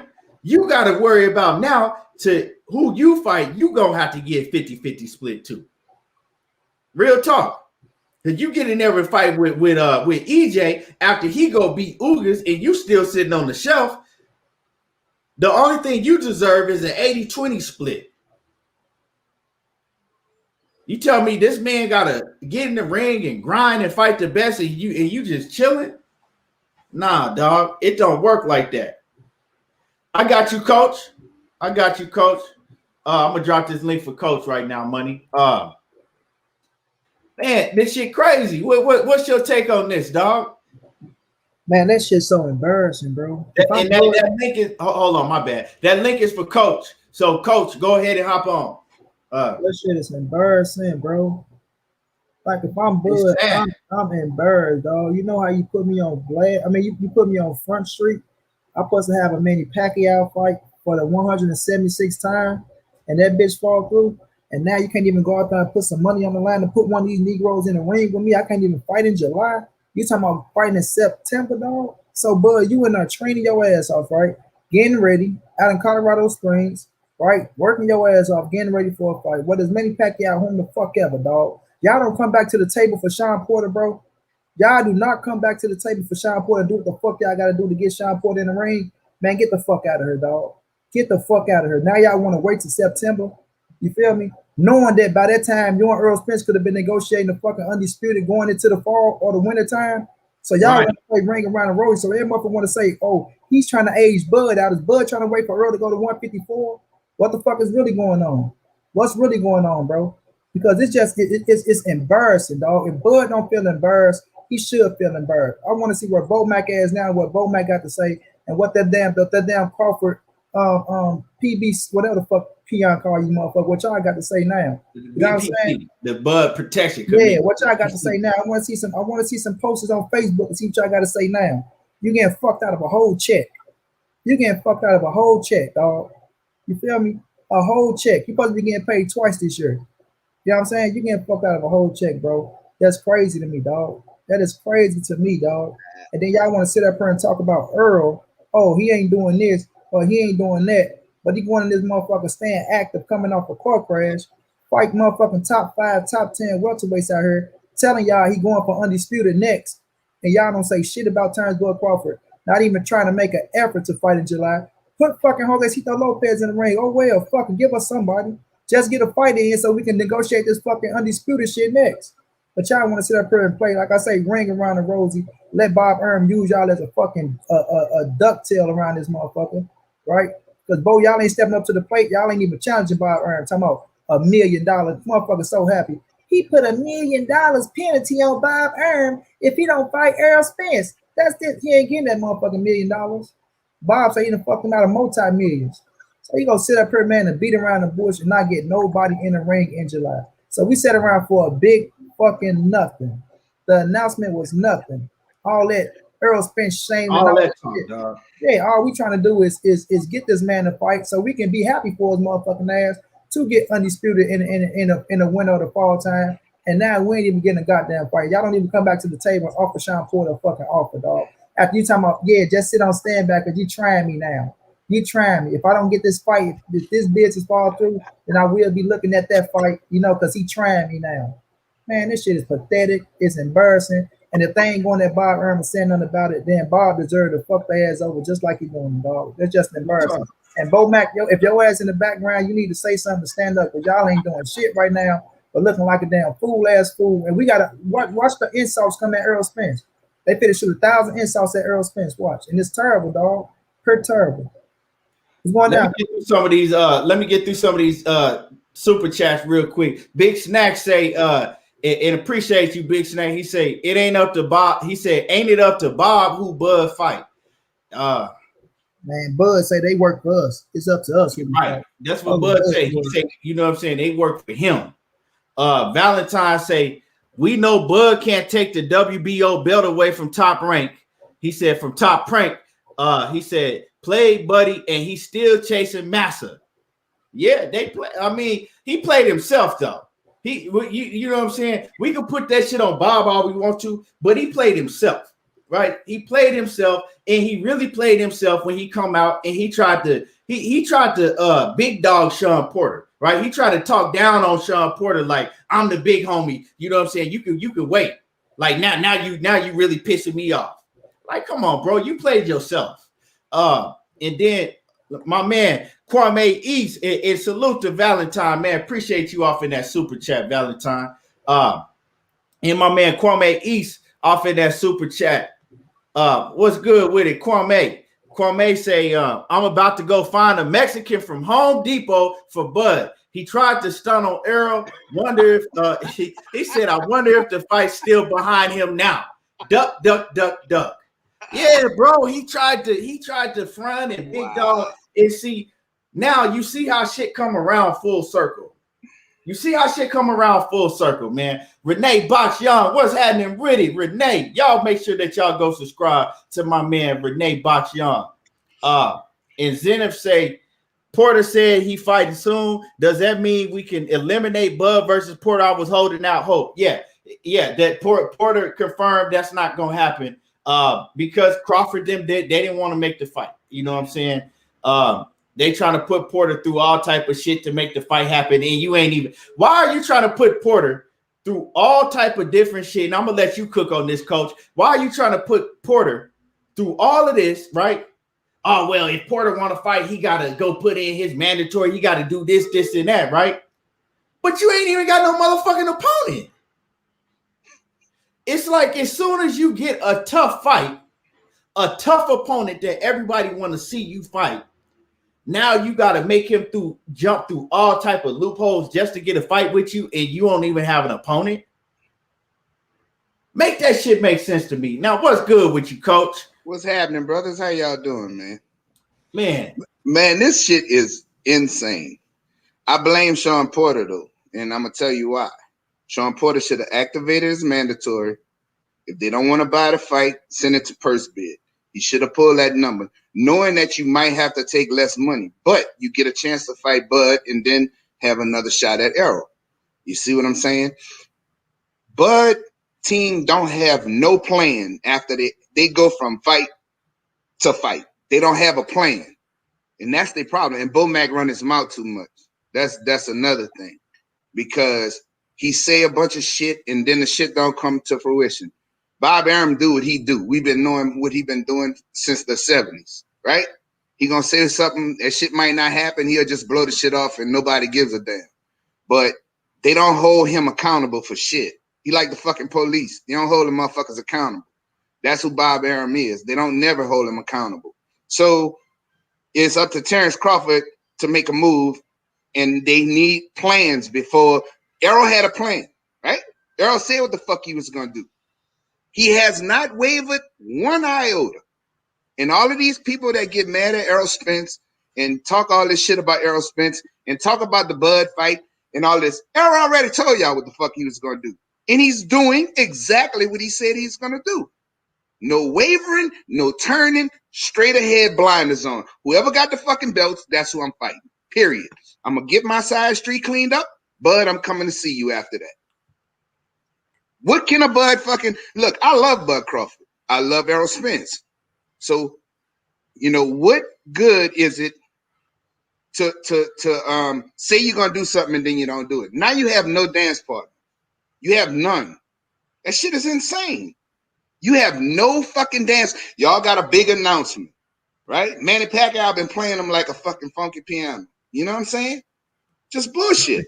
So, Bud, you reap what you sow. You're going to get this bullshit from the fans because you motherfuckers said y'all had a big announcement. Y'all was going to have a big fight coming up. Now, you don't have a dance partner until September. Now, the WBO is fucked up, going to pass over Ortiz and put Ortiz number one. Well, that shit shouldn't happen, but that's Sean Porter's fault. I blame Sean Porter and his daddy for doing that because you need to activate your shit before a certain time. He didn't do that. So now they done bumped Ortiz over him. And that's all about keeping the shit within Top Rank.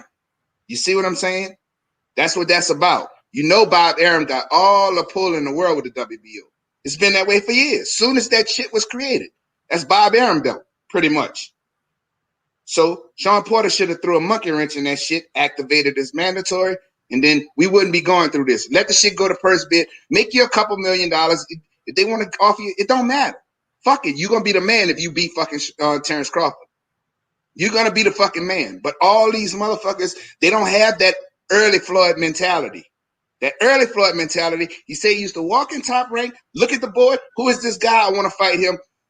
What y'all going to pay me? Y'all pay me that? Okay, fuck it. That's what I'm going to take. And go get his shit because he knew one day he was going to be in the top position. But all of them want to eat everything right now. They want all the biggest bag every fucking fight. It don't work that way, bro. It don't work that way in no business. None. You start from the bottom and you fucking build your way up. If you become the top dog, then you get all the fucking money and all the glory, right? But they don't want to do that nowadays because they done taste millions already. They tasted millions, right? So this is the problem.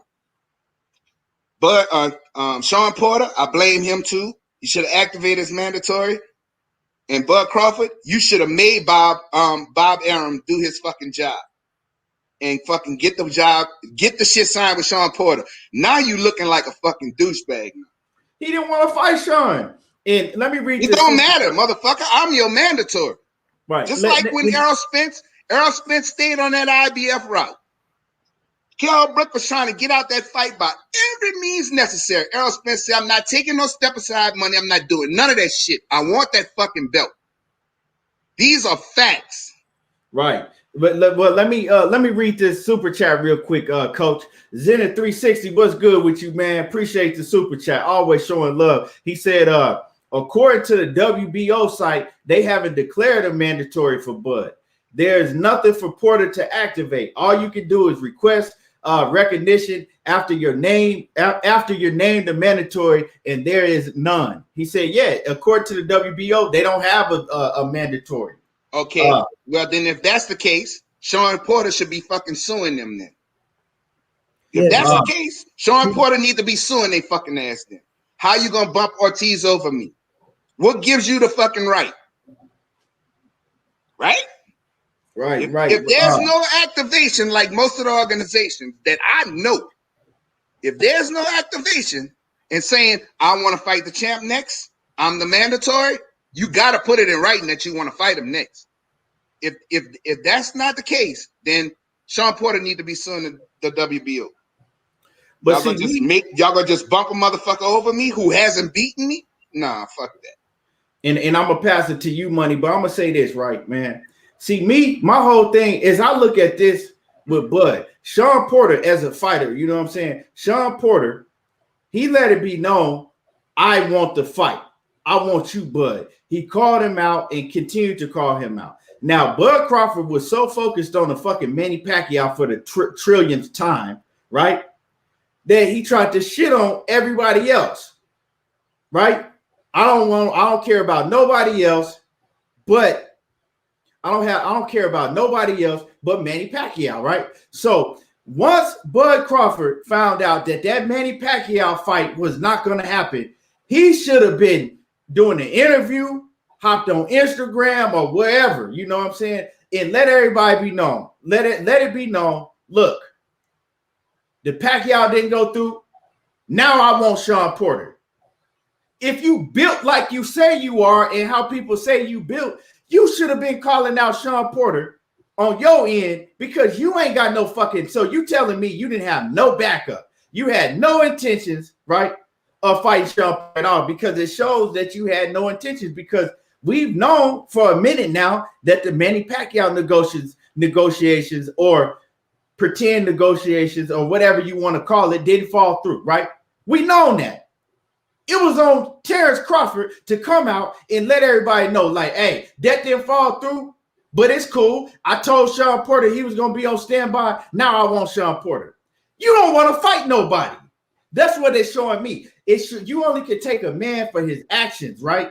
And his actions is showing that he really don't want to fight nobody. That's what it's showing me. And let me get to this super chat. Renee Box Young in the building, my brother Renee. He says, I gotta send some love, Keon. Stay real. Oh man, you already know. Okay, yeah, man, I appreciate you, Renee. But yeah, man, that's what's good with you, Batman. Batman off in the building. He says, we told y'all he's a cold. Hey, yeah, y'all can read Batman coming, man. What's good with you though, Batman? Batman been on his helmet though. Hey man, so what else you got on this, Money, man? Yeah, on the Sean Porter situation, he should have been pushing for it. Period. No if and buts about it, dog. If you know you got a July date, and you know you training your ass off. I don't know no fighters that like to go to training camp away from their family, put in hard work, sacrificing certain fucking shit to fight, and then don't fight.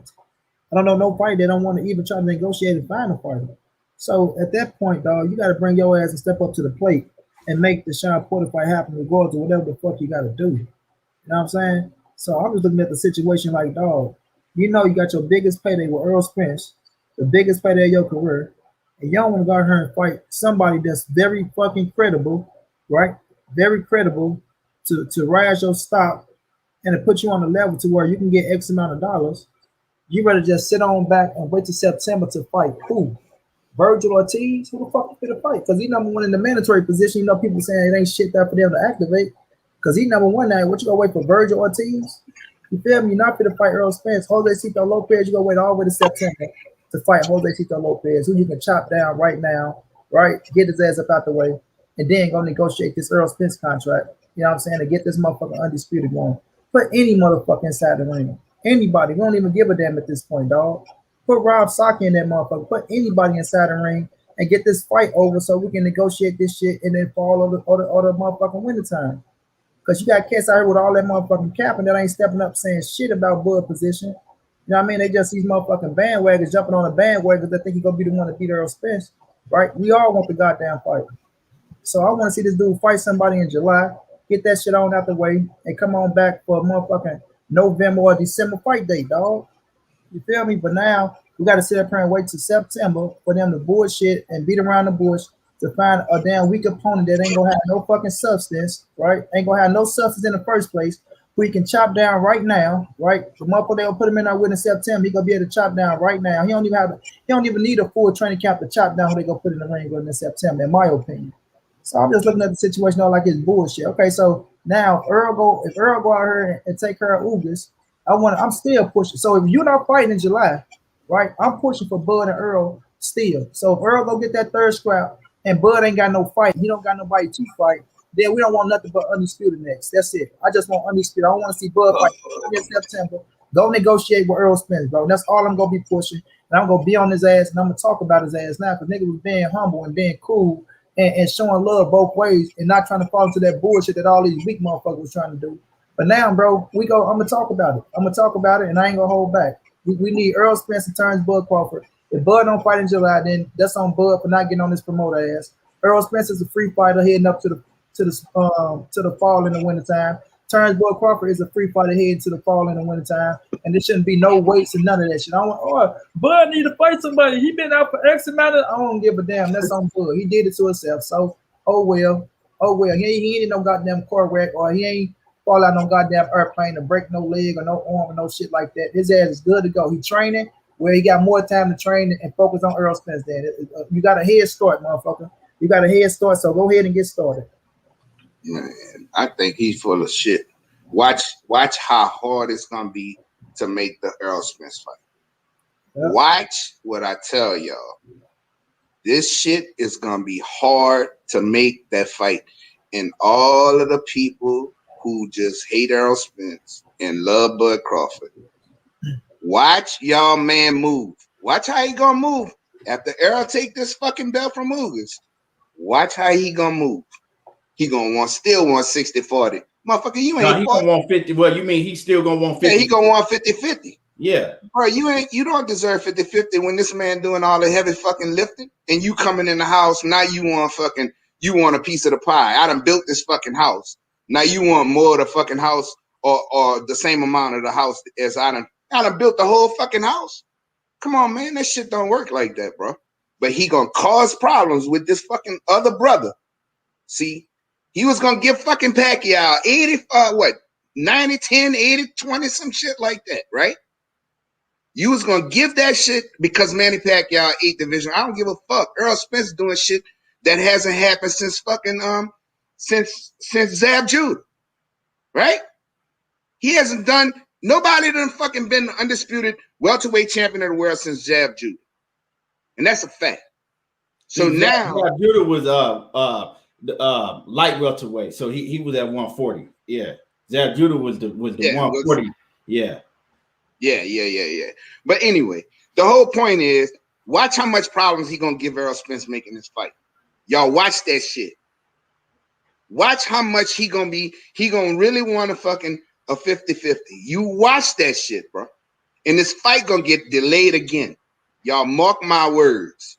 And y'all gonna still be on here every day talking about these two fucking fights because of Bow Down and it's gonna be Terence Crawford pride instead of make this fucking money with his brother. Win, lose, or draw. Just imagine. You fucking take less, and if you beat Errol, you the fucking man. The world is your fucking oyster, right? But they don't look at it. They all want it now. I want it now. Bro, it don't fucking work that way. Now, Errol Spence doing all the heavy lifting, and everybody know it. But these dudes who be on this, making comments on these other channels, on here, talking about Bud is this and Bud is that. Look what y'all fucking man, and he done made y'all look like a pure fucking assholes for sticking up for him. Now he not fighting. The big announcement was supposed to happen 2 fucking weeks ago. Coach, they embarrassed like a motherfucker right now. Watch they Right. on their I don't channel. even want to hear no shit about it, bro. Nah, I don't they ain't gonna want talk about no more shit from these motherfuckers, bro. Nah, man, Bud, you know, Bob, you know, but Earl kissing man. Hey, but Earl, they gonna talk all this bullshit, but they ain't gonna say Motherfuckers shit gonna shift about. weight. I know what they're gonna do. They're gonna shift weight. That's what the fuck they gonna do. That's some bullshit, bro. I was so fucking disappointed, bro. I was like, man, they gonna make this motherfucker. He gonna at least fight Sean. At least fight Sean. Nah, now it's talking about September. Man, this is bullshit, bro. I'm so disappointed in Bud. I'm so disappointed, bro. But you know, that's his own fault for signing with that stupid motherfucker. That's his own fault. And Bomac, you the problem because you manage him. And Bro, you let him. And you bro, let him. go ahead and make another account. Make your third account. I'll holler at you. Go ahead and make another one. Go ahead. Say, nah, we ain't embarrassed. Y'all should be. You should be embarrassed. And the reason you should be embarrassed, because y'all fighter lied to y'all.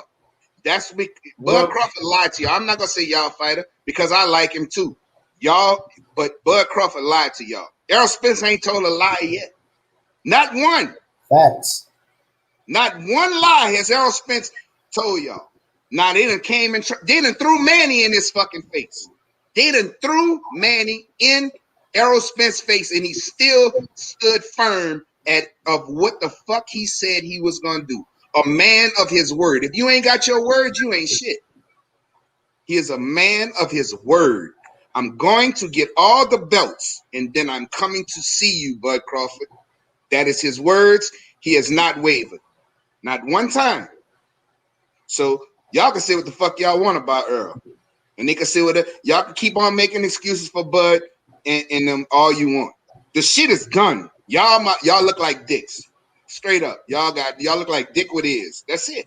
What the fuck y'all look like? Hey, my man, Scotty, World Combat, Scotty, you got some explaining to do, Scotty. You know you my man, but you got a whole lot of explaining to do. You know what I'm saying? You rode that Bud train all the way till it fell off. Come on, Scotty, you got some explaining to do. What happened to the big announcement, Scotty? Y'all was talking all that big shit. You was talking all that big shit, Scotty. What happened?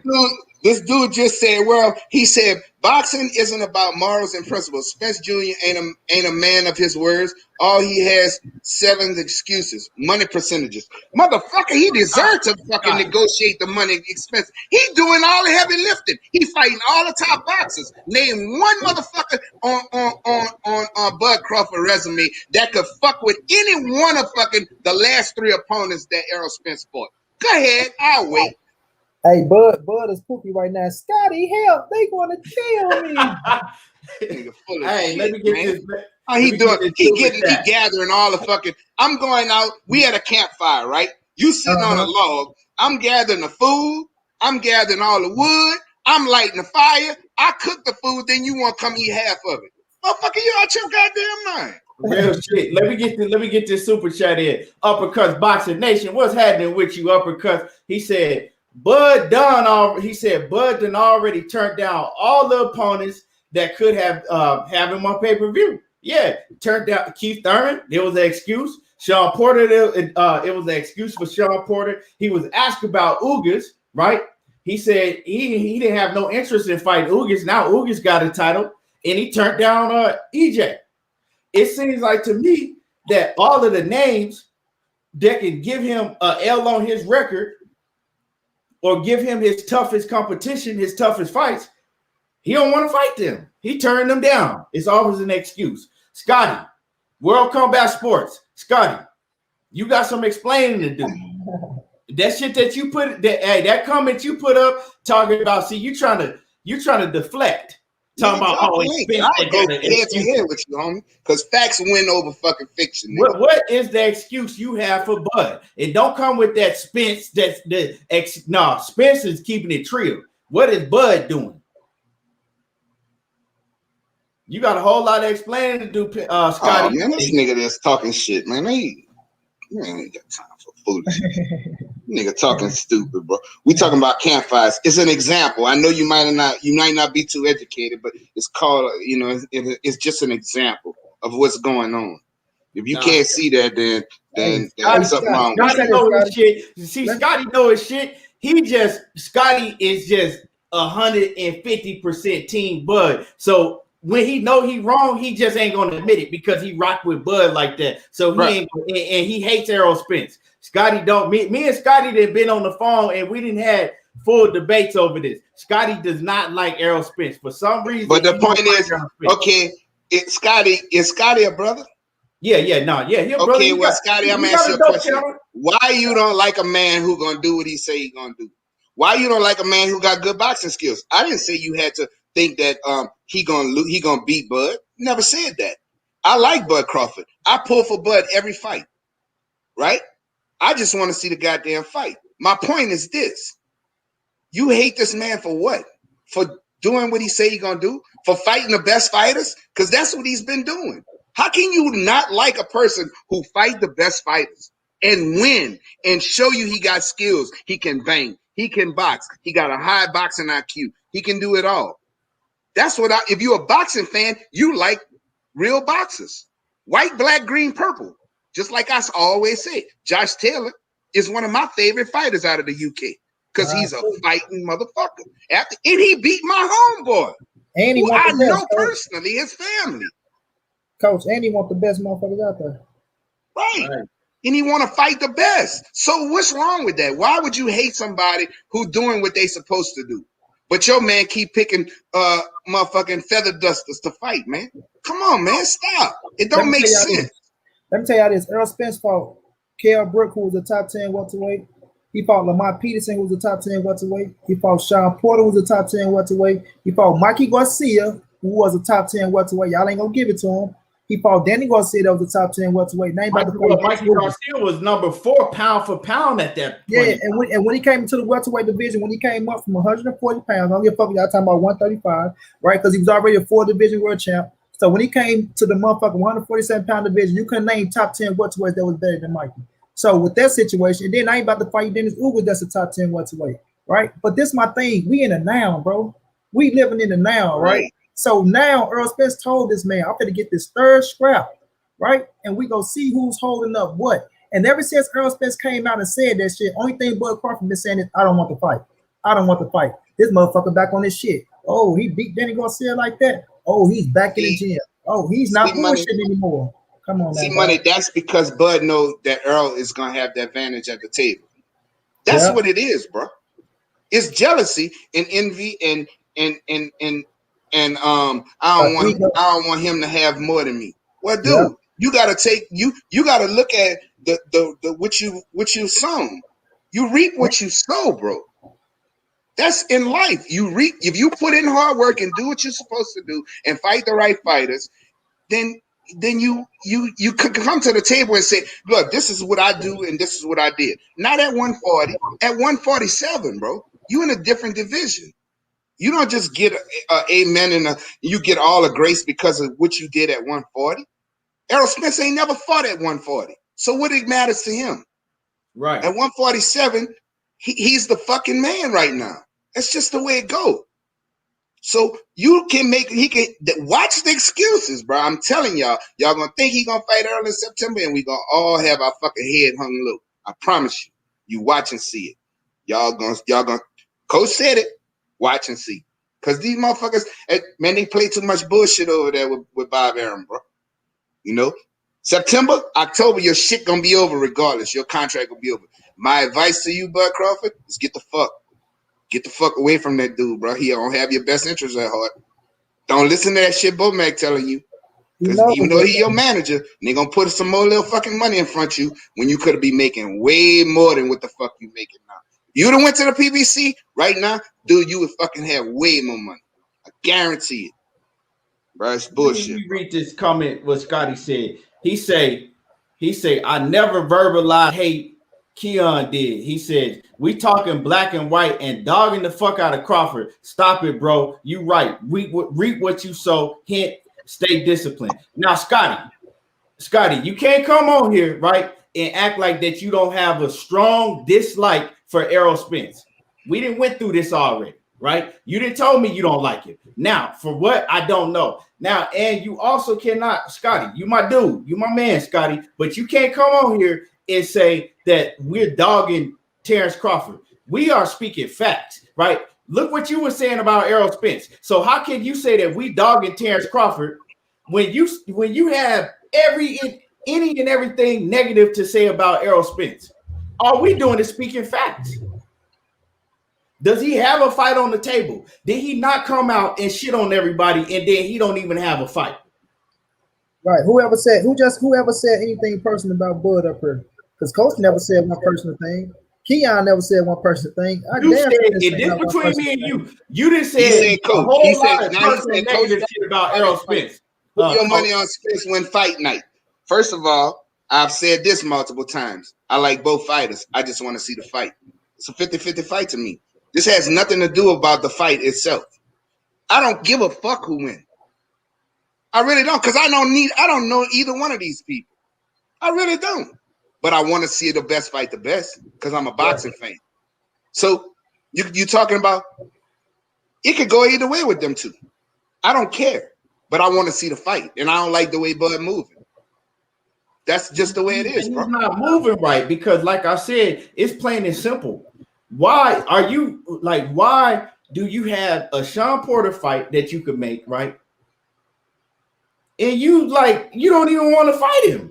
For what? You ain't got nobody else. And that's why I put this whole situation on Bud. Because once Bud found out that, okay, that Pacquiao shit is not possible, he should have been out here calling out Sean Porter. If he don't want to fight Sean Porter, it should have been Keith Thurman. It should have been somebody, right? It should, because you telling you have a nerve enough, right? Hold on. Let me block this dude for good. Get him up out of here. Make another account though.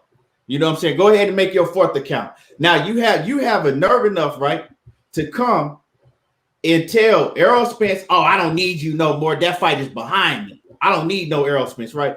You say that, then you shit on Sean and try to fucking big dog Sean like, oh, now you starting to test my nerve. You know what I'm saying? You can sit and wait. You on standby, right? All because you think you have a Manny Pacquiao fight sold up. As soon as you found out that fight wasn't sold up, you should have been fucking breaking your neck to call out all of them dudes. Let me say this, Keith. Let me say this. Scotty say stay disciplined, right? So let me ask you this, Scotty. If Errol Spence whooping these top motherfuckers undisciplined, that Bud Crawford ain't even fight nowhere near the caliber the opponents that Errol fight, and he whooping these motherfuckers not being disciplined, right? He whooping them not being disciplined. Now that he is disciplined, right? What you think gonna happen to Terence Bud Crawford? Since that's the key to your success is Bud is more disciplined and this, that, and the third. And I don't knock it. We always say Bud is a motherfucking gym rat, and we respect that just like Canelo.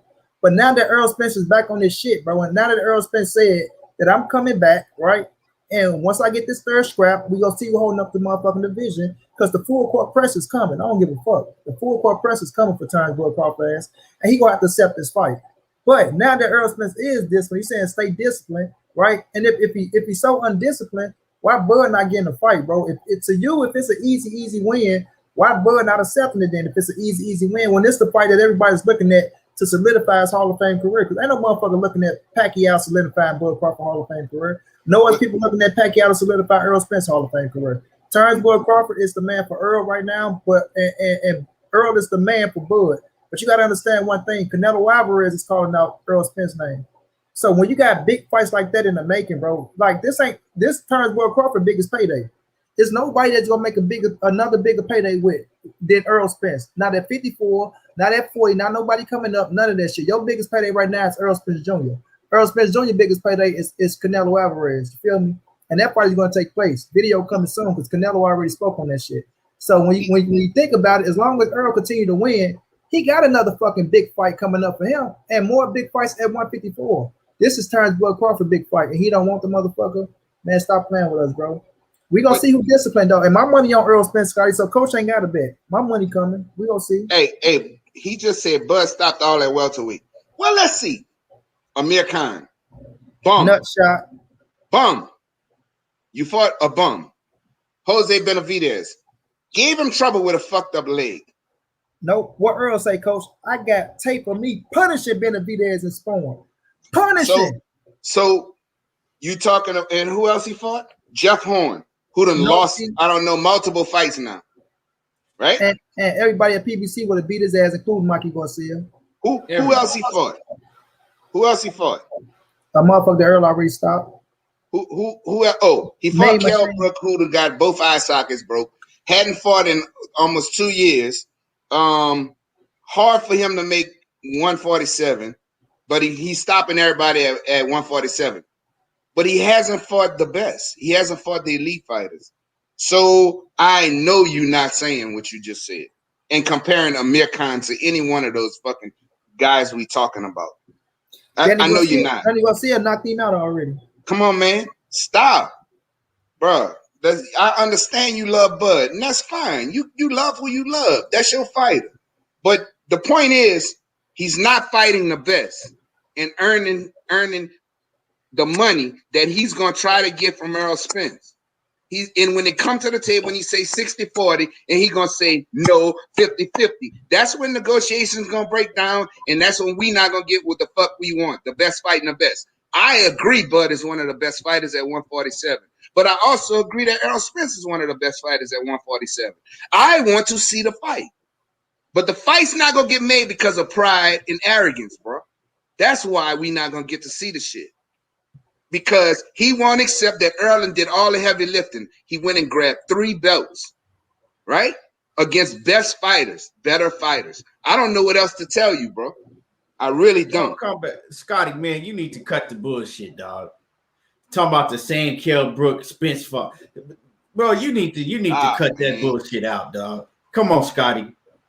You need to cut it, bro. If you think that was the same Kell Brook that Errol Spence fought, you might need to get checked. Cause come on, Scotty. You know damn well that wasn't the same Kell Brook that Errol Spence fought. Kell Brook was not the same fighter at all. And then what's really funny about that, y'all, right? You remember when they tried to press Kell Brook after the fight, talking about who you think would win, you know, who's the better fighter? Terence Crawford and Errol Spence. They was trying to make him say that Terence Crawford. He was like, I can't say that. Come on, man. You done fought both of them, man. Come on. That motherfucker went from okay, but cool, calm. Man, you done fought both of them, man. Just tell us who's the best. I don't know, man. They both scared. I say, boy, these motherfuckers trying to force this man to sit there. But think about this, money. Think about this. He keep on talking about, you know, we shitting on Bud and we getting personal. I never got personal. I'm talking about boxing shit. But you want to talk about Earl drinking. Earl is a grown fucking man, bro. Right. I don't give a shit if Earl go and fuck 90 hoes, drink a fucking keg of beer. I don't give a fuck. When it's time to fight, do he miss weight? No, when has he missed weight? I never talk about what's going on in none of these guys' personal lives. I don't give a shit if he go and do whatever he could do, whatever the fuck he want to do outside the ring. I don't care. I'm a fan. I just want to see the fights. When did he pop dirty, Coach? Never pop dirty. Never miss weight. I don't get it. Never gave a shitty performance. Always showed up and gave 100% of that motherfucker. So you trying to come up with shit. He's a drunk. He gonna do him this. He gonna do him. Guess what? We ain't gonna know because Bud Crawford ain't gonna take the fight. Bud Crawford already said the fight done passed him. So what the fuck you talking about, bro? You talking stupid. I don't care what he do outside the ring. Scotty, I can drop the link. Scotty. The link. Let me know if you want me to drop this link, Scotty. He said he was undisciplined. Somebody up in the chat said he was undisciplined because he drank this and this and that, and you was the one who said it. So if he's undisciplined, I don't care. He whipping motherfuckers' ass, drunk as a motherfucker. So call him drunken master then, motherfucker. I don't give a shit. I just want to see the fucking fight. Oh shit. Give a fuck what he do outside the ring, man. That nigga can walk around butt naked on Canal Street in New Orleans, boy. I don't give a fuck. I know when he get in that ring, he giving people the business. That's what I do know. And what they saying about those fighters that people in that motherfucker whooping their ass undisciplined, Scotty? I bet like man, you like can call Earl whatever you want. They could call him gay. They could call him whatever the fuck he want for kissing Yellow Beard. That's his fucking homeboy and his girl right there. They make up all kind of stupid shit about a man's personal life. Who gives a fuck? I don't care. I don't care if he gives him that. Call that motherfucker the ass whipping gay motherfucker. Call him whatever you want, but that bitch can fight though. Exactly. Shayna, what's bottom going on? line, he can fucking fight. That fruity motherfucker can fight. If that's the case. Nah, Scotty, don't say that shit. We know what you're talking about, Scotty. He undisciplined. We know what you're talking about, dog. Call him whatever he want. He can say whatever he want. It don't matter. That motherfucker can fight. What's going on with you, Queen Sheena, in the building? Gotta salute the Queen Sheena. But yeah, man. It's crazy though, man. Like I said, coach. Not coach. Scotty, you can't keep coming in here trying to defend that shit. You can't. All I'm gonna say is this though.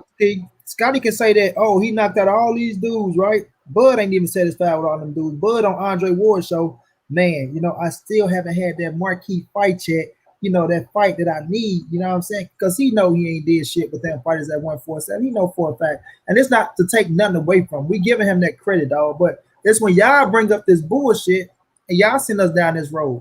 Y'all go, as soon as y'all come out, y'all want to throw a motherfucking brick through a glass house. And when we fit to throw one of them motherfuckers back, then it's, oh, no, y'all getting disrespectful, y'all. And we still ain't said shit personal or disrespectful about Terence Crawford because it ain't that. And I got a lot of shit that I can say about Terence Crawford, dog, and I ain't gonna do that shit. I ain't gonna scoop that low. But the thing is this, dog, it comes down to, right, you being a Hall of Fame fighter that you say you are, right, and he is a Hall of Fame fighter, but out your own mouth, you haven't had the Hall of Fame fight yet. You need the fighters over on PBC. Go listen to what he said to Andre Ward. I need those fights, to solidify me. But now when you got a chance to get those fights, you're not pushing for them motherfuckers like you should, dog.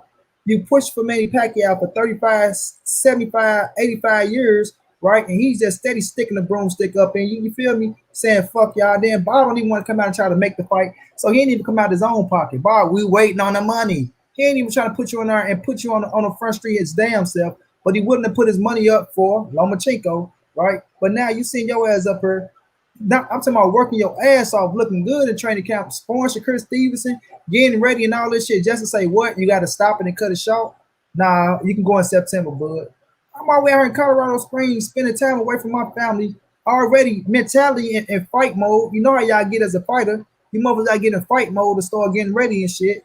And you telling you, no, we just got to cut it short now. You know what? We ain't got no big announcement. Manny said, the money ain't come through. So what do you mean, Bob? What do you mean? You're not making an effort for nobody, huh? Or no, you didn't want Sean Porter when I tried to give him to you. So I'm gonna go around this way and try to get this Fury and Joshua shit or this Fury and Wilder shit, and I can get back to you in September. Your contract up and we're in October.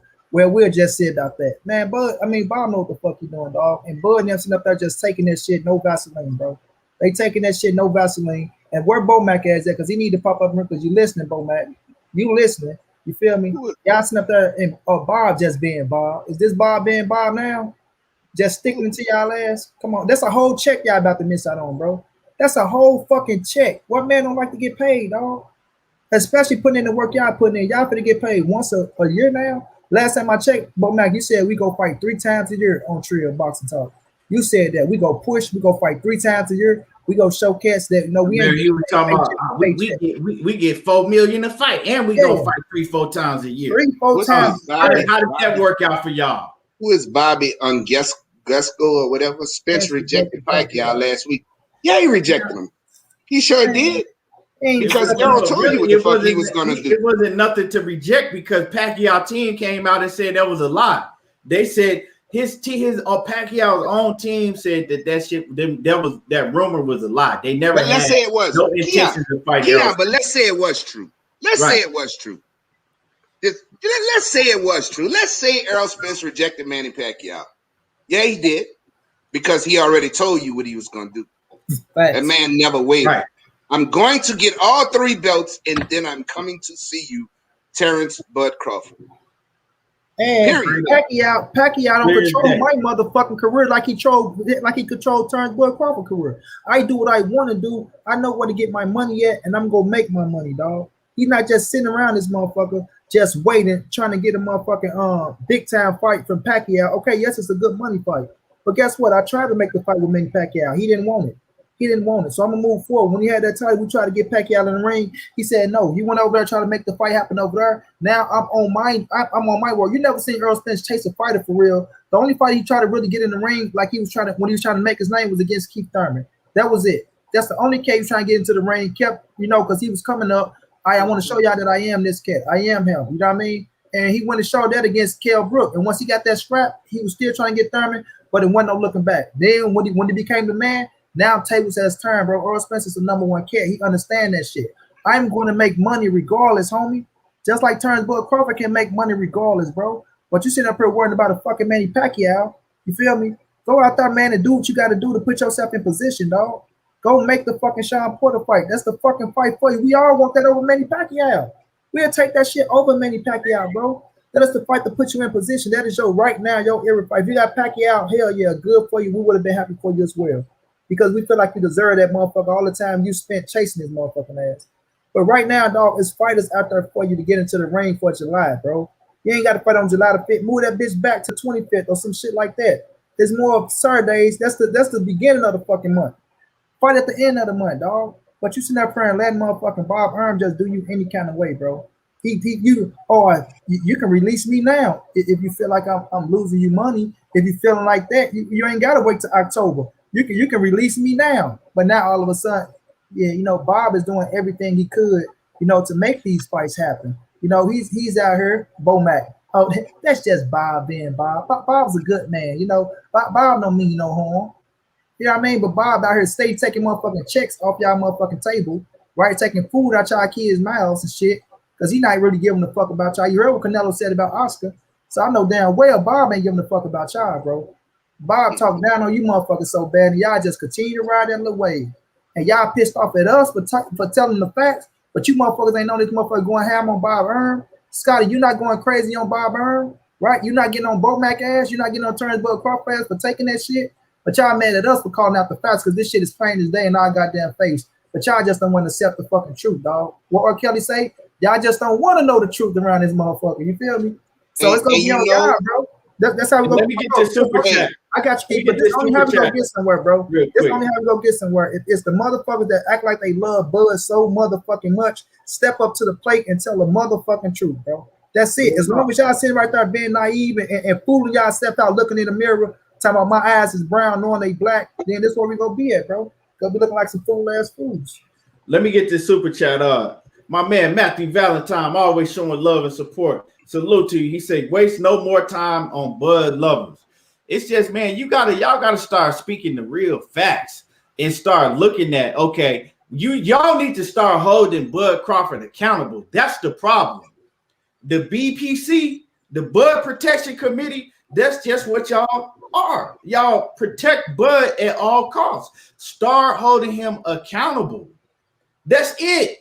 Just like I come on here, I'm the biggest Jamal Charlo fan, one of the biggest fans, but I hold him accountable for how he been moving. All the other fighters, I hold them accountable. Y'all gotta hold Bud Crawford accountable. If Errol Spence start moving funny like this, I'm gonna hold him accountable. You feel me? That's all it is. It's simple as that. That don't mean you not his fan no more. That don't mean you don't like him no more. You just gotta hold him accountable and speak facts and stop trying to put it off on somebody else. This man, right? What we were talking about, right? We was talking about Bud Crawford. You came in here talking about, Spence, this don't have shit to do with Errol Spence. We're talking about Bud Crawford. Errol Spence is doing what he has to do. What does this have to do with Errol Spence? Errol Spence has a fight with Ugas right now. Bud Crawford said that he didn't want to fight Errol Spence. He said he wanted to fight Manny Pacquiao.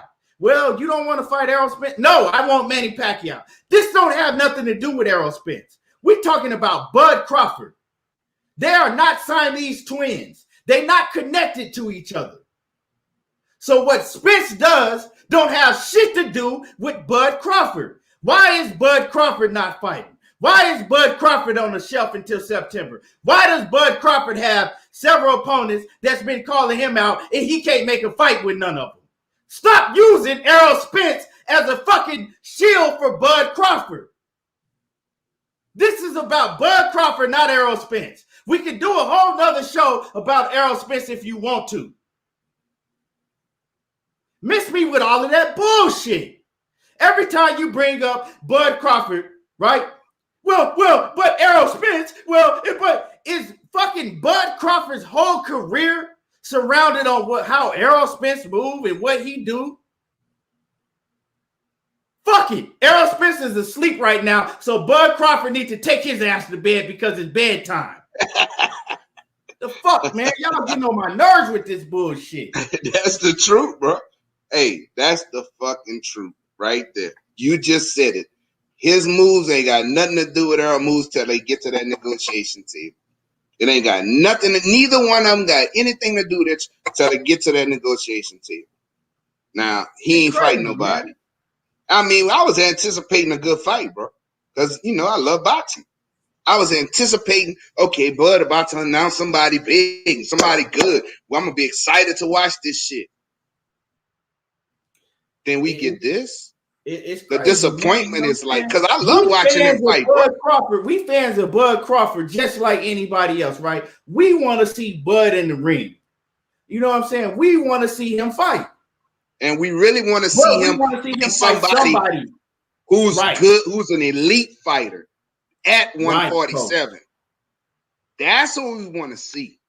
We want to see an elite Y'all fighter. hit that like button. Y'all smash on that like button. That shit is crazy. These motherfuckers they take this shit personal, bro. Like, this shit is personal to them. That's how much they love this fucking man, bro. This shit is really personal, bro. Like, I don't get it. How the fuck you getting upset?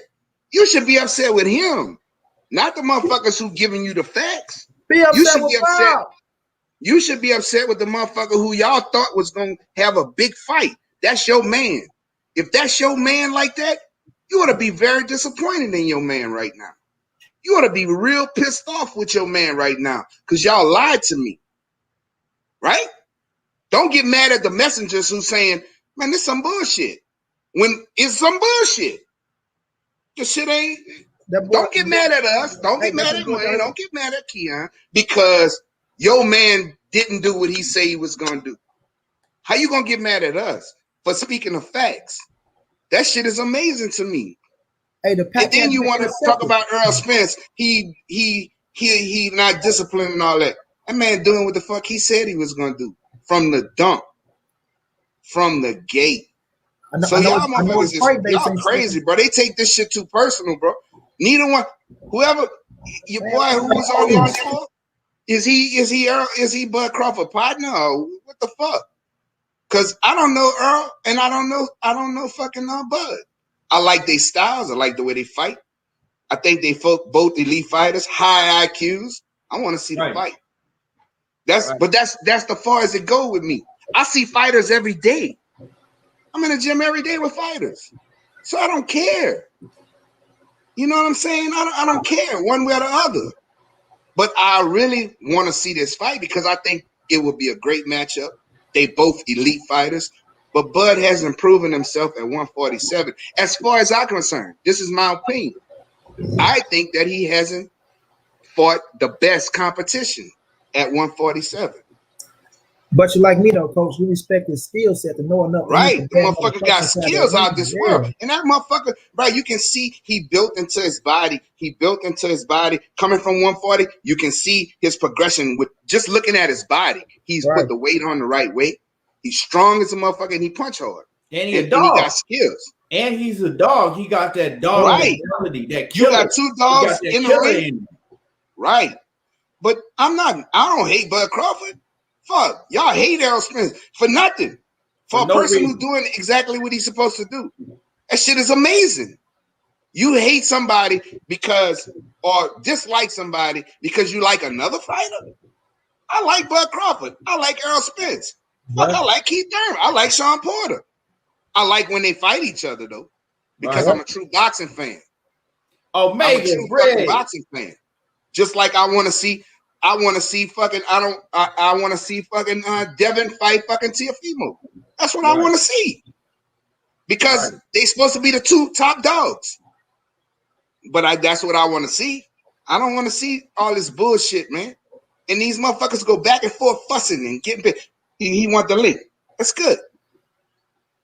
So you know, all of this back and forth, and they hating on Earl, and Earl are drunk and all this dumb shit, bro. I could care what a man do. I could care what another grown man do in his household, outside his household, walking the streets. I could give a shit. All I know is he prepared to get in that fucking ring and go to combat? That's it. The link, Scotty. That's the link. That's it. Is he prepared to get in that ring? Is he ready to get in that ring? And if he's not, it's gonna show. So Scotty, what's good with you, Scotty? What's good, ETB panel? Money Brown, what's good? Yeah, Coach, I'm here just for you, Coach. Okay, now, I'm gonna let y'all have your words. I'm gonna sit back in the background. I ain't got nothing to say. Enjoy it too, because I'm tired. It's not gonna be long. But one thing I want to say, we talking about Bud Crawford, right? Remember that. Correct. Come on, let's go. Yes, sir. Now, I just want to know where the word hate came in. You know, when it comes to me supporting Bud, that's what Keon used. I never use hate. You know, he said I hate Errol Spence, just our previous conversations we had. But how can I hate another boxer who's did nothing to me? You know what I'm saying? I'm just having a boxing debate. I'm just talking this boxing shit. That's all. I just feel wholeheartedly that Bud Crawford's a better boxer all around than Errol Spence. You know, he's more versatile. That's great. Correct. Opinions are made to be disagreed upon every day. So that's where we at right now. So I got a question for you. So who said that Errol is undisciplined? He drink and all of that. I said, if you read back through the live chat, I say he's undisciplined. I don't know where this drinking came in. I say he's undisciplined. Undisciplined can be many things. It can be what he do. So what do you mean by that? He's undisciplined when it comes to, you know, being outside the ring, not staying focused on his primary full-time job that's making him money and providing. Have you seen him lately? It doesn't matter what I've seen lately. I'm talking about. It don't matter because you forming an opinion about somebody. So if you forming an opinion about somebody, then that don't mean people don't change, right? So now you're the only sole survivor trying to act like opinions are facts. Never said that. Okay, then. So why you all up angry? Because I'm making an opinion. It's an opinion on what I've seen. Oh no, brother. I'm not angry. Believe me. All you've been doing is yelling and screaming, talking about somebody uneducated. Okay, well, my point is this. What make you not like Errol Spence? If you ask me a question about Errol Spence, have I seen him lately? Have you seen me lately to voice a fact that I'm uneducated? No. Okay. And you're right. And guess what? I can admit when I'm wrong. I appreciate it, bro. Because I want to call you uneducated. I can, and guess what? I apologize. How about that? For sure, man. We good. Okay. So now let's get back to this Errol Spence stuff. For sure. So what make you not like Errol Spence? I just think as a boxer, when it comes to the welterweight division, a big part of me believes that he's one-dimensional when it comes to fighting. He's all straight gas, and he just don't know how to let off the brake sometimes. You know, him boxing off the back foot per se. You know, don't give a damn if he's a southpaw, but do you have other areas to your boxing skill set in case you run into that opponent like Bud Crawford? You know what I'm saying? Okay. Are you going to be able to make those changes? Not for the first time, but will you be able to make those changes to the point where you're not getting a Sean Porter? A Sean Porter gave him aggression with his aggression. So he was able to catch him with the left hook in 11. You know what I'm saying? So he knew it was there. He just had to stay focused and see it. But what about when Bud Crawford switched scenes on him? Okay. So let me ask you this question. Has he had to change? They say the same shit about Deontay Wilder. Wait. We're not talking about Deontay Wilder. It's when he's going to have Has he had to do? Does Earl dictate what goes on in the ring? I know some of the fights he had, which y'all consider big fights, it could have been much easier for Errol Spence, but he chose to just press the gas on and on Why? and on and take punishment. Why did he do that? Hey, you know the brothers. You know how the brothers hit or not get hit, right? So Right. why is it an exception for Errol Spence? I mean, he don't have to press the gas. He's a solid boxer. Okay. He's solid. Okay. So my question to you is this again. Errol Spence said before every fight, they think Mikey Garcia can outbox me. He went and outboxed Mikey Garcia for 12 rounds. He said Sean Porter gonna try to outbang me. I'm gonna bang with him. I could have got banged with him. He did exactly what he said he was gonna do. Okay. Right? So now, if he goes up in there and have to pull more tools out the box against Terence Crawford, so be it. We have yet to see it. Right? So my point is, if something is, if it ain't broke, why fix it? No, right? I mean, we don't know what's gonna happen with him and Bud Crawford. Bud Crawford might be the one pressing the fight. Errol Spence might have to box. Errol Spence might be pressing the fight. Bud Crawford might have to box, or it can go back and forth in a boxing match. So we don't know. But I'm not gonna dislike somebody because I think they one-dimensional. When he done showed you, I can box, I can bang. Anytime you done won the World Nationals, you done won, you done went to the Olympics, you done all of this stuff. You're not one-dimensional. It takes a lot to get to the Olympics. I mean, you have seen every style in boxing. Opinions can be discredited. Opinions can be disagreed upon. But that's what I think. And don't act like he came from one of the strongest Olympic teams in boxing. Stop. Never said that. Never said that. Well, why mention it? Even to get there, his Olympics don't have nothing to do with this conversation. Yes, it does, because you're saying. I think that's a marginal. It does have that because you're saying he's one-dimensional, and you cannot get to the Olympics being one-dimensional. I can guarantee you that because I coach fighters, so I know you can't do it. I understand. I respect that. You know what I'm saying? I'm not gonna sit up here and tell you otherwise. You know, I respect that. But when it comes down to, mention his Olympic pedigree, come on, it's okay. Did Bud make it to the Olympics? To the Olympics, you know what I'm saying? And then when it comes down to him banging it out, he's banged it out with several fighters. He's proven that he can bang it out. That's not the question I said previously. I said, can he box if he's forced to switch up his style other than being in control of a fight? Can he properly make the adjustment and still dominate? We'll see. We'll see even if he have to against Terence. We don't know. But Crawford's shown he can, though. But so what? But he ain't fought Errol yet. Correct. He hasn't. He ain't fought Errol yet. And he hasn't fought the top competition at 147.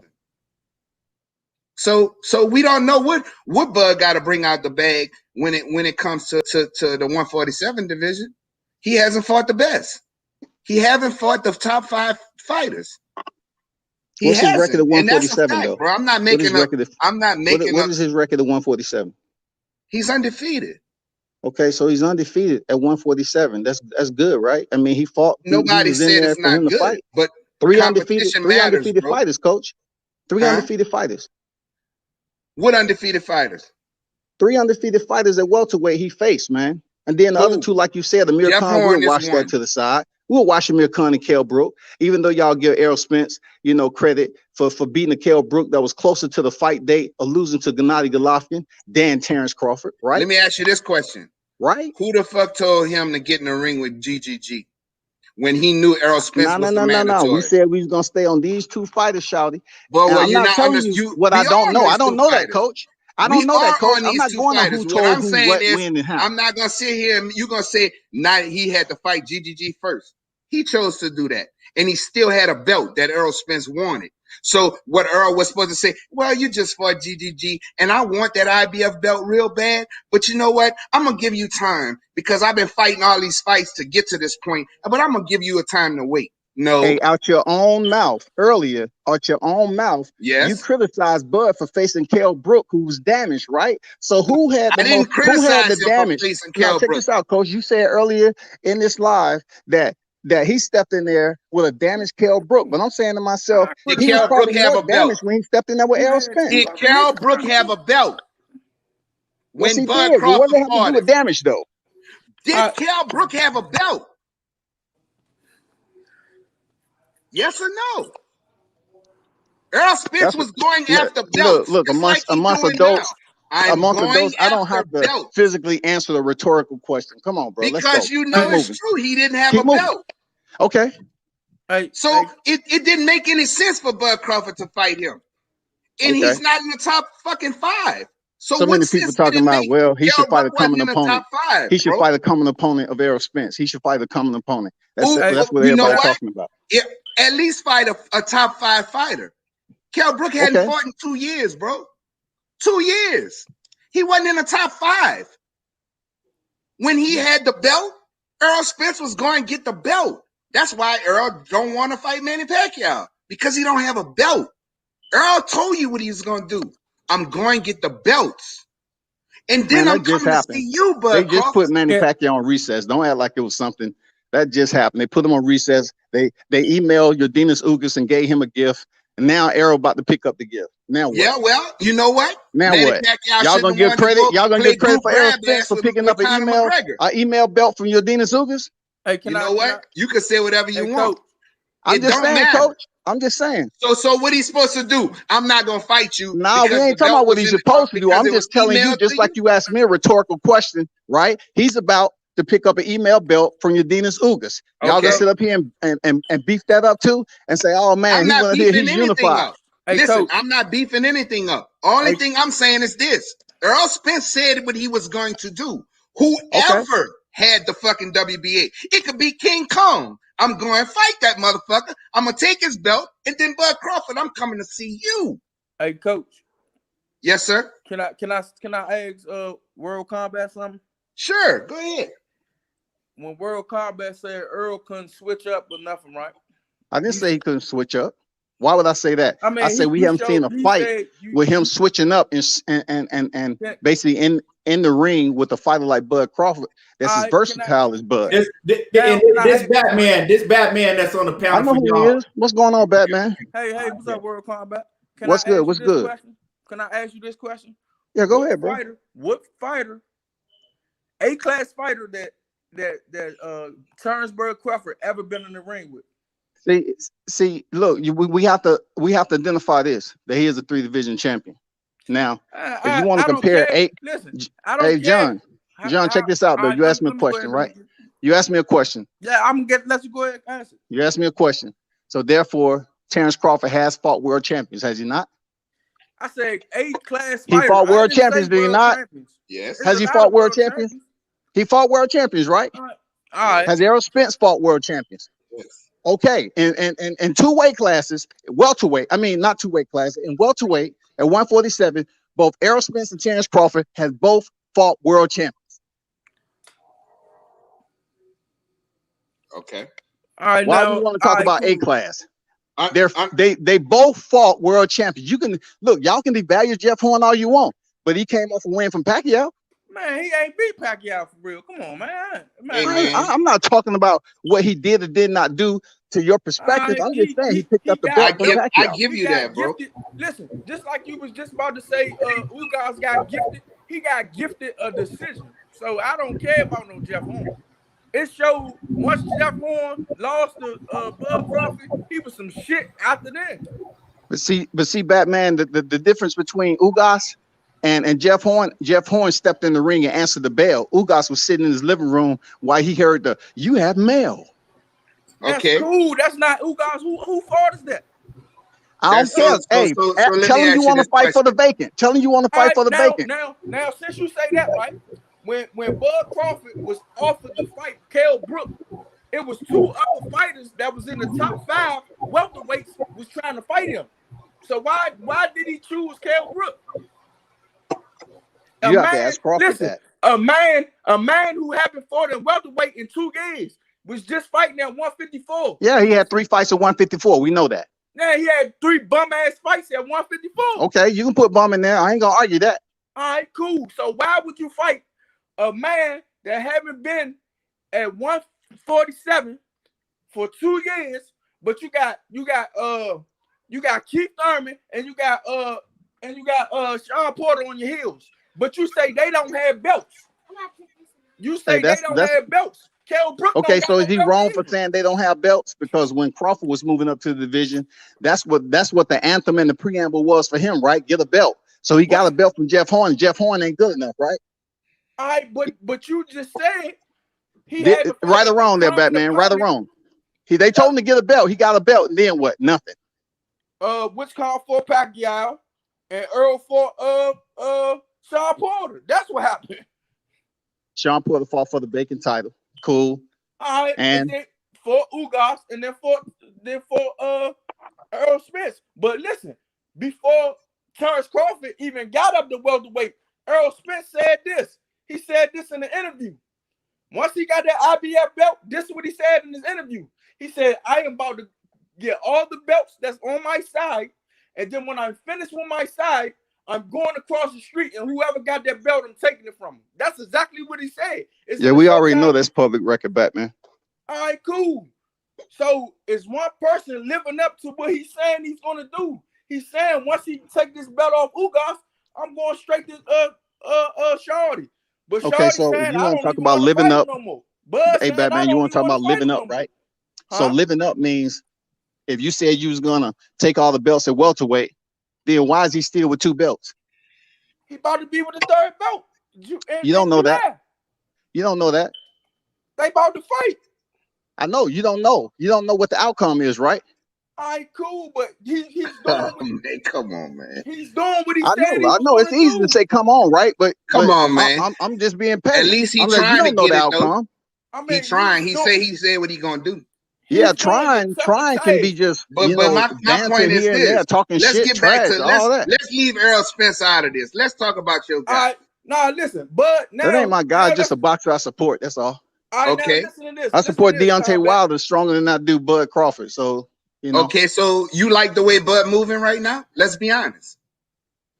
Look, we know boxing is full of politics. We know Bud has made some weird and strange maneuvers in his career with who he signed to and what he was locked into. You know what I'm saying? It's right plenty now, of things that's probably going on. He's with not Bud fighting Crawford. till September when they said they was gonna have a big announcement, and he's not pushing his promoter to do better. He's not doing none of that. How you know that? How you know that, Coach? Because right now he's fighting in September. It's done. When your promoter's supposed to work for you, especially when you're a superstar like Bud Crawford. So you trying to now bring promoters in here as saints of the boxing game? Then the most nobody said anything about saints of the boxing game. What I'm trying to say is this: your guy is moving finicky right now. That's all. Well, promoters move finicky. Well, too. you bring it. Don't bring the promoters in it. You just told me not to. I'm just saying, promoters move. You just told me not to bring promoters in. Too. They move bad too. Don't bring the you up here promoters talking in. about why haven't Terence Crawford pushed Bob Arum? Nobody till September. Bob Arum, right? Bob Arum said himself that the man has lost him so much money that he can buy a house. He can buy a house somewhere that's real nice, right? So therefore, we know promoters do what they want to do at the end of the day. Especially Bob so Arum. you could bring up promoters, but I can't bring up promoters. But the way you bringing them up is you acting like they sanctified. You acting like Crawford can call Bob up and say, "Hey, Bob, I apologize for whatever may have went wrong in the past or whatever, but I wanna get together and make a fight, have some table talk, so we can get this fight, so we can appease everybody that's on this panel right now." Come on, bro. No. That don't work like that. No. All the thing we saying is this, bro. And guess what? I won plenty money off of Bud Crawford. I bet you won't win money off Spence that night he fight Bud. Let me know, Shout. Anybody on this panel, let me know. Buttload of money. Because that's gonna be the night that y'all all go down to your knees and pray. This got to be a nightmare. I love Bud Crawford, bro. This got to be a nightmare. I think Bud Crawford is a great boxer. I think he's a great athlete. Man, he's gonna make easy work of Spence. Easy work. Easy work of Spence, but he can make one-dimensional Spence. One-dimensional Spence. He gonna make easy work of Spence, man. Main machine,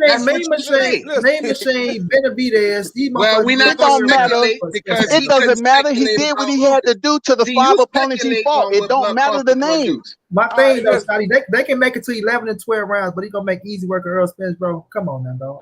Not only that, check this out, Money Brown. Your boy Errol Spence, he ain't just been a true welterweight for but 12 fights. But for 12 fights? Yeah. Do your research. Do your research. He was up here fluctuating, being undisciplined, going up to super welter. He finally settled down with Samuel Vargas. Come Come on He now. never missed weight. He never missed weight, my G. Come on now. It don't matter if he never missed weight. It's the fact that he basically squandered. He started never off missed at 104 weight, Scotty. for 3 fights, and then dropped down to 47. And Scotty, it took that him happened forever all to the get a time title on the shot. That happened all the time on the rise, Scotty. You already know that. That happened. Them names weren't big as like that, so it happened all the time on the rise. The thing is, right now, when you're facing the top elite fighters, what are you doing inside that ring? What are you doing on the scale? At He never, 47. wait a minute, he never missed weight. He never had to come back and say, "Oh, take your draws off of things of that nature." The Negro made weight every single time, Right. bro, and perform every single time. So Money Brown has Terence Crawford missed weight. no. So why are we talking about weight then? But because you're the one saying You trying to come up with an excuse for Errol Spence being undisciplined? Stop, Sky. Let me finish. You just brought up the weight. Oh, he only been a true welterweight for 12 fights. It doesn't matter, bro. The thing is, when you undisciplined, that shit is going to show on the scale. It's going to show in the ring. When you look at Errol Spence Jr., you haven't seen it on the scale. You haven't seen it in the ring against the top motherfucker. So when you're looking at him and what he's doing, you can tell that he's not that undisciplined when he going in there winning in spectacular fashion and he making weight with no fucking problem, bro. So you can say it's undisciplined all you want to, but we're looking at Terence Crawford, you're looking at Errol Spence. Your perception of he's going to beat the shit out of Errol Spence is the undisciplined. That's what you're saying. That's just an opinion. So that's all right, and I respect it. But when you go inside the ring and he whoop these motherfuckers, if he undisciplined, he ain't gonna whoop Crawford though. It doesn't matter. It's just like you say though. You give him credit. He's doing what he's doing against the fighters he fought. Hey, so now hey, we're gonna find out. Let me get these super chats in. Firm on that. Hold on. My record. I'm undefeated on here with bets on YouTube. I just can't wait for this fight. Hey, Scotty. I'm gonna get 3 more stimulus checks. Let me get these super chats in real quick. Right, TJ cool. Sports All Nation. Salute to you. He say Team Spence, Big Fish. Already. I appreciate you, TJ Sports. And then got Stan Swish. He say fire content. We appreciate y'all. Yeah, now go ahead. Y'all can go ahead and get all right, let me ask Coach this. Hey, Coach. I mean, hey, count back. Listen to this. Hey, what's up? You saying I haven't seen nothing that's spectacular out of Terence Crawford. What now? Listen, I haven't seen nothing real spectacular out of Terence Crawford. Okay, that's your opinion. I understand that. Everything you saying is your opinion, and correct. Everything is my opinion. So I'm giving my opinion. Correct. So you haven't seen anything out of Terence Crawford. That's your special out of Terence Crawford. That's your opinion. So what you want?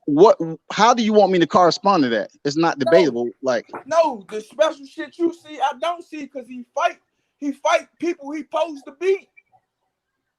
He fight people he posed to beat. He never. So let me ask you this, Errol Spence. Who did you think when he was fighting at welterweight? Right. Let's just say his last 5 opponents. Did you ever think that Errol Spence was going to lose one of those fights? Man, the whole world thought Mikey was going to beat him. Look, wait a minute. Nah, hell no. Nobody didn't think Mikey was going to beat Errol. Stop it. Stop it, Batman. You got more credibility than that. Stop it. Nobody thought Mikey Garcia was going to beat Errol because he saw some shit that nobody else seen, dog. Sugar Ray Leonard. The great Sugar Ray Leonard picked Mikey Garcia. It was the rack of boxes. Even black fighters was going for Mikey's exactly. Well, you know how black American fight fans can be. They can be 1 minute loyal and the next disloyal. But let me say this. Let me ask you this.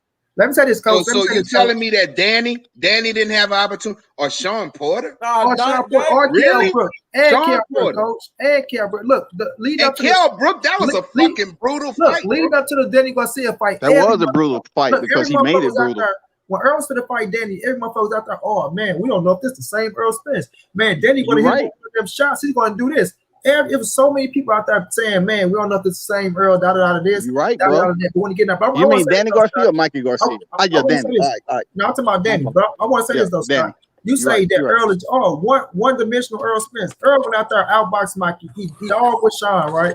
And then we all know that Danny Garcia's fight with it. He dog with Sean. He outboxed Mikey, and he went out there and he used the IQ on Danny Garcia, right? Keith Thurman did too. There, Money Brown. Keith Thurman did too. Let me say this, bro. The only thing with Earl Spence is that I haven't seen him do that, and like he mixed all those things up in one fight because he going out with one style and he dominated that style. But with Terence Crawford, he is able to get away with doing certain things in the ring with the opponents that he's in there with. Like Sean Porter said, you're not going to be able to do all that shit in the ring with me. You better know what you want to get in there and do. You ain't going to be able to get in there and just do all this shit, then switch southpaw and think it's going to be a great fucking night for you. No, because when you fight the top elite motherfuckers like that, they know how to make adjustments with your ass, but they're going to force your ass. Did he dominate Kell Brook? Wait a minute, they're going to force your ass to fight a certain way, bro. No. So Money Brown, did he dominate Kell Brook? Wait a minute, when you look at Earl Spence, and He you stopped talking about, Did he dominate Kell Brook? Oh, He then No, who he didn't dominate dominate Kell Brook. No. Then who dominate him? Those are two champions that he fought to get belts. Did he dominate Kell Brook? Did he dominate Sean Porter? No, he didn't. Look, Earl Hey, Spence I got a question for you, Look, World He didn't Combat dominate Sports. either one of those champions he picked up belts from. When you look at I got a question. Kell Brook at that time, right? Kell Brook was in some of the best shape of his that life. Money Brown about what Kell Brook let me was. He finish, chose bro. to Let fight me him. finish. No, stop all that shit, Scotty. Let me say this. When you look at Kell Brook at that time, Kell Brook was in the best shape of his motherfucking life. He had all the confidence in the world. He was over his country, in his hometown. Nothing but his crowd behind him. He's so fucking comfortable to And where he damaged talking all that goods. shit. So he went in there. It wasn't nothing damaged about him. Wasn't no damaged goods. He was on his shit. Period. He was on But his Coach shit. said early He in was this live on his that he shit. was damaged. I'm He had not two talking about what damaged. I'm talking about what Money Brown talking about. No, he only was had one on damage his eye. shit. He had He two went- damaged wait a minute. eyes. That's what Coach said early in the He went in live, there. bro. He went in there. I can He went in there. respond, bro. Let Come me on, finish, Coach dog. said he Let me had finish. two Let me damaged finish, eyes dog. when Hold on, Crawford dog. fought him and Hey, stopped him in the hey, fourth. Hey, Come act on, like bro. gentlemen, bro. Let me finish, Listen, dog. let When he us went in talk. there- Let each person talk one at a time, Yeah, bro. let me finish. Let's be gentlemen, bro. When he went in there, Earl Spence was on his shit. I mean, sorry, Kell Brook was on his shit, right? But this is the thing with people in the Earl Spence and the Kell Brook fight. Every time we getting on Earl starting taking over and beating Kell Brook ass, y'all will get Kell Brook all his praises. Oh, Earl didn't dominate him. Oh, he was whooping Earl Spence ass leading up to the eye. But that was because of Earl Spence and his pace and his pressure that he was fighting at, bro. Like, go watch the fight over. You gonna see Earl Spence did way better than what y'all think he did, bro.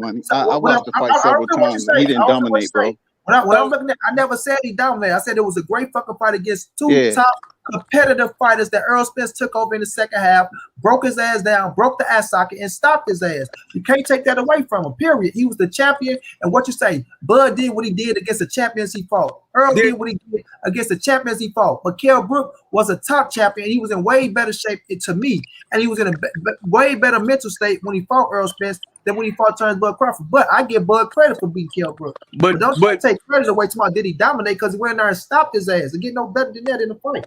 Did Bud dominate? Bud dominate who? Kell Brook? Yeah. He stopped him in 4 rounds, man. It wasn't 11. No, did he? I mean, you said Come on, bro. How many rounds was the fight? 12-round fight, right? He stopped him in 4. Why you gotta ask me that, Batman? Come on now. Did he dominate? Yeah, he dominated, bro. No, he didn't. He stopped him. That's right. He stopped him. Kell Brook was beating his ass. Earl Smith stopped him. He wasn't beating his ass. dominated. No, he wasn't. He wasn't beating his ass. Stop it, man. I got a What? I got a question for you, bro. He might have had some success in the first couple of rounds, and then it forced Terence Crawford to switch up, and then we seen what happened. So if you want to say that case, that Batman, okay, we can say that. But the whole fight only lasted 4 rounds, not even. But did Bud dominate? No, I'm not gonna give you the check mark. Look, I'm not gonna say Kell Brook dominated just because he had success. I didn't say that. I said did Bud dominate? No, he didn't dominate the entire fight. He did not. So he did not. Let me ask you this: How many times? I was just asking. He did not.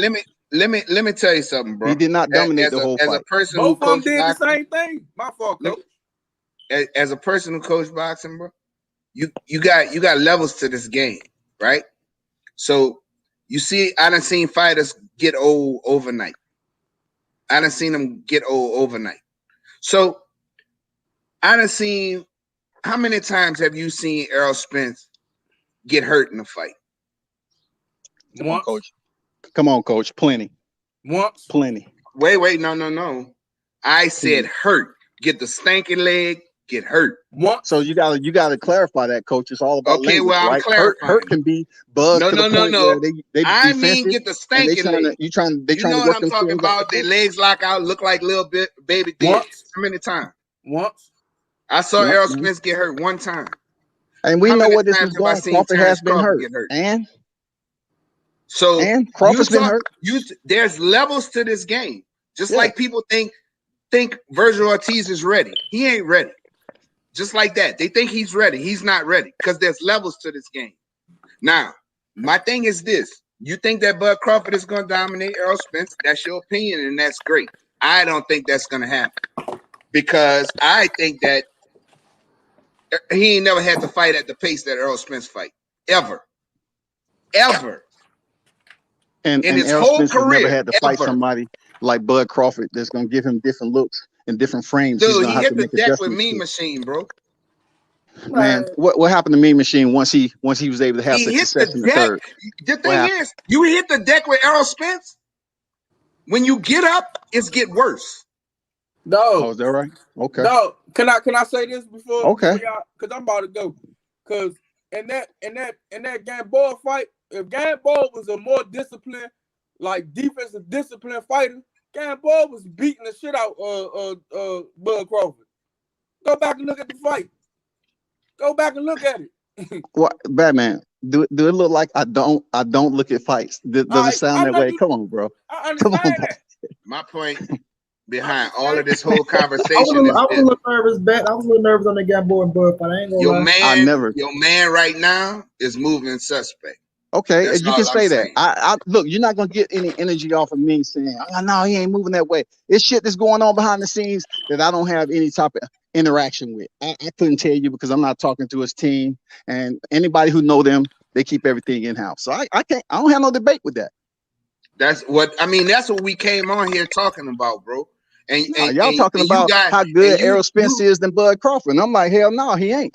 But we wasn't even talking about that. We wasn't talking about Errol. We was talking about the way Bud is moving. That's what we was talking about. And for some reason, you attached Errol Spence to his hip. When Errol Spence is a totally different fighter doing what he said he was going to do. Every time I hear Errol Spence crack his lips open, he's talking about 70-30 and 80-40 and all this he other already bullshit. Said that was a joke. We done been through that. Man, We're not please. going back. I mean, come We're on, not why going back over that bullshit. So let me ask you this. I'm going to ask you a serious question. Right, Coach. We agree on that. It's a bullshit. You're right. It is a bullshit. Tell him to stop putting bullshit on social media. Do you think that Bud Crawford deserves? Do you think the split should be at least 60-40? The split should be at least 60-40. Yeah, what you think? He's a 3-division champion. I don't give a fuck what he did. Errol ain't never fought at none of them divisions. Errol fought at 147. Why would why would it be any less than 60-40? Why? Because he got 3 belts and one. Okay. You asked me why. I'm gonna give you the answer. Why? I'm gonna give you the answer. He's done all the heavy lifting. He fought for the titles. He got 2 belts. He about to get a 3rd belt. Bud Crawford haven't fought nobody in the top 5 at 147 yet. So I'm fighting all of these hard fights, all the champions. I come back after a car accident, after I could have lost my life, regardless of how it happened. I don't care. No, Coach. Don't bring no accident in there because y'all want to sit up here and cry. When I was talking about undisciplined, I don't want to hear shit about no car accident. Be a gentleman. Don't bring no car accident back in this conversation. Okay, regardless of, I came out of a car accident, regardless of that. He still got in the ring and fought a top 5 fighter. Man, it ain't no praise for that. It ain't no praise for that. It's praise for that from me because that was extraordinary to tell you the truth. It was extraordinary for him to be seen in the parking lot. And he had that man said, I don't care what he did then. I don't care. It was extraordinary for me because of the fact that he didn't take a tune-up. An accident. That man didn't take a tune-up. Intoxicated. And I don't even want to fuck with this conversation because I don't talk about that shit, dog. I'm glad he survived. I don't give a fuck. I'm glad he survived. My point is this. He didn't take a fucking tune-up. He went right back in the ring with a top 5 welterweight. Man. That's how fucking cold this That's a journeyman mindset is. That's a journeyman. Same journeyman that Bud won the fight, right? Same journeyman that Bud won the fight. He's a journeyman. Danny Garcia about to, if he moves up to 154, he gonna get his ass. He gonna get his ass a punching bag up there too. He's a journeyman. I tell you what, his resume better than Bud's at 140. You're right. He has a solid And resume, but he's a 147, journeyman right His now. resume better than And Bud. 147. Hey, let me check you on this, And coach. Let me check you 147, on coach. this. Danny ain't never And fought. 147, Hey, coach. Danny ain't never defeated a champion at 47. And one, Never. but he fought the I don't top give a fuck. motherfuckers. Never. His who Yeah, you he a you high put defense Jeff dude. Horn in He a ain't bunch of defeated a hoes. champion at Danny 47. Garcia resume Stop is hyping better up at that journeyman. He's a 148 He gatekeeper, fought the and top 147. motherfuckers. He's a Still. gatekeeper. He fought the top Danny motherfuckers. Garcia and he fought won Robert there. Ghost Guerrero for the bacon. It doesn't matter. It doesn't matter. Danny went in there and fought Sean. Danny went in there and fought Sean. Got a And catch weight Thurman, before and he went to fought 47. Earl.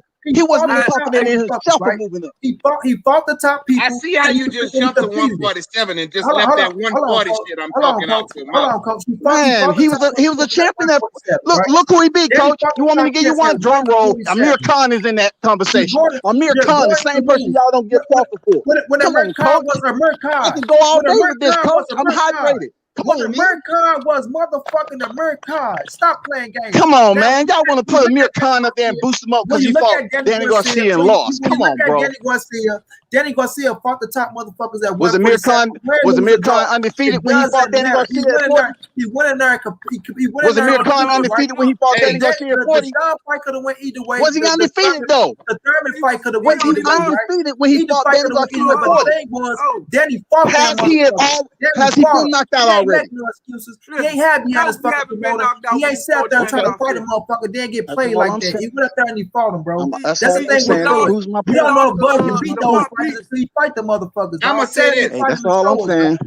I got one. I'm gonna just say another opponent at 140 that will That's whoop all all I'm the fucking saying. opponents that Bud Y'all fought act at like the nigga 140. was undefeated. Lucas Amir Khan Matisse. was already I'll the wrap law. it up. Man, That's a wrap. He got Danny robbed. Garcia, he moved up to 47 and Who fought for was the the vacant favorite in title. the I'm fight? like, Who was the huh? favorite? Who was the favorite in the fight? Who was the He favorite in the fight hasn't against Danny fought Amir and Khan? defeated a world Who champion was at the 47. Who was the He got favorite, robbed. bro? But listen to this though. He couldn't defeat Keith Thurman. He couldn't All right, defeat cool, Sean Porter. Cool. He Your couldn't man defeat won't Errol even Spence. fight them two. He He lost in is great a fashion. journeyman. Listen, your He man lost won't in even great fight them fashion. two. Get out of here, dog. No. Bud got the Bob Arum belt. That's what he got. Oh no, listen. The Bob Calm Arum back. belt, man. Calm back. Yes, the Bob Arum belt. All right, I'm gonna leave that say alone. Danny, I'm gonna leave that alone. He's a gatekeeper, whatever you try and call him. But Bud Crawford won't even fight the two fighters that you saying that Danny couldn't beat. Then his coach keep on downplaying Keith Thurman and fucking Sean Porter like they some shit. But Mean Machine, and Well, you said Keith Thurman, that Batman? I mean, a lot of people downplaying Keith Thurman right now because they don't know what the fuck going on. The man looked like he weighing about 228. I don't Nah, care. he But doing no, the same thing Bud doing. But Not listen, fighting nobody. he want to fight man, Bud Keith Thurman up Crawford. here eating buckets He of doing chickens the and honey same thing buns. Bud is doing. Hey. Not fighting nobody right now. That's what he doing. It's not because he's out of shape and deconditioned. It's because it's internal to the promotion, bro. That's the only thing I get when Keith people want to Thurman protect a worthy opponent for Hey, Bud look, Crawford. Bud Crawford's camp is pretty good. Have pretty good rapport with this channel. You know, just get Bomac on here. No, I'm asking you. Do I don't care. I talk to Bomac. No, I'm just saying there'll be more of an educational conversation because y'all asking me shit I don't know because they keep quiet. I'm asking you something that you can answer. Is Keith Man, Thurman? Money Brown, you know I don't know shit about Bud Crawford's camp. They keep shit internal. I ain't talking about the camp. It's Keith something you Thurman- ask me that you can answer though, bro. Is Keith Thurman a worthy opponent for Bud Crawford? Right now, Yeah. hasn't he been out the ring? No, How long he been out the ring? man.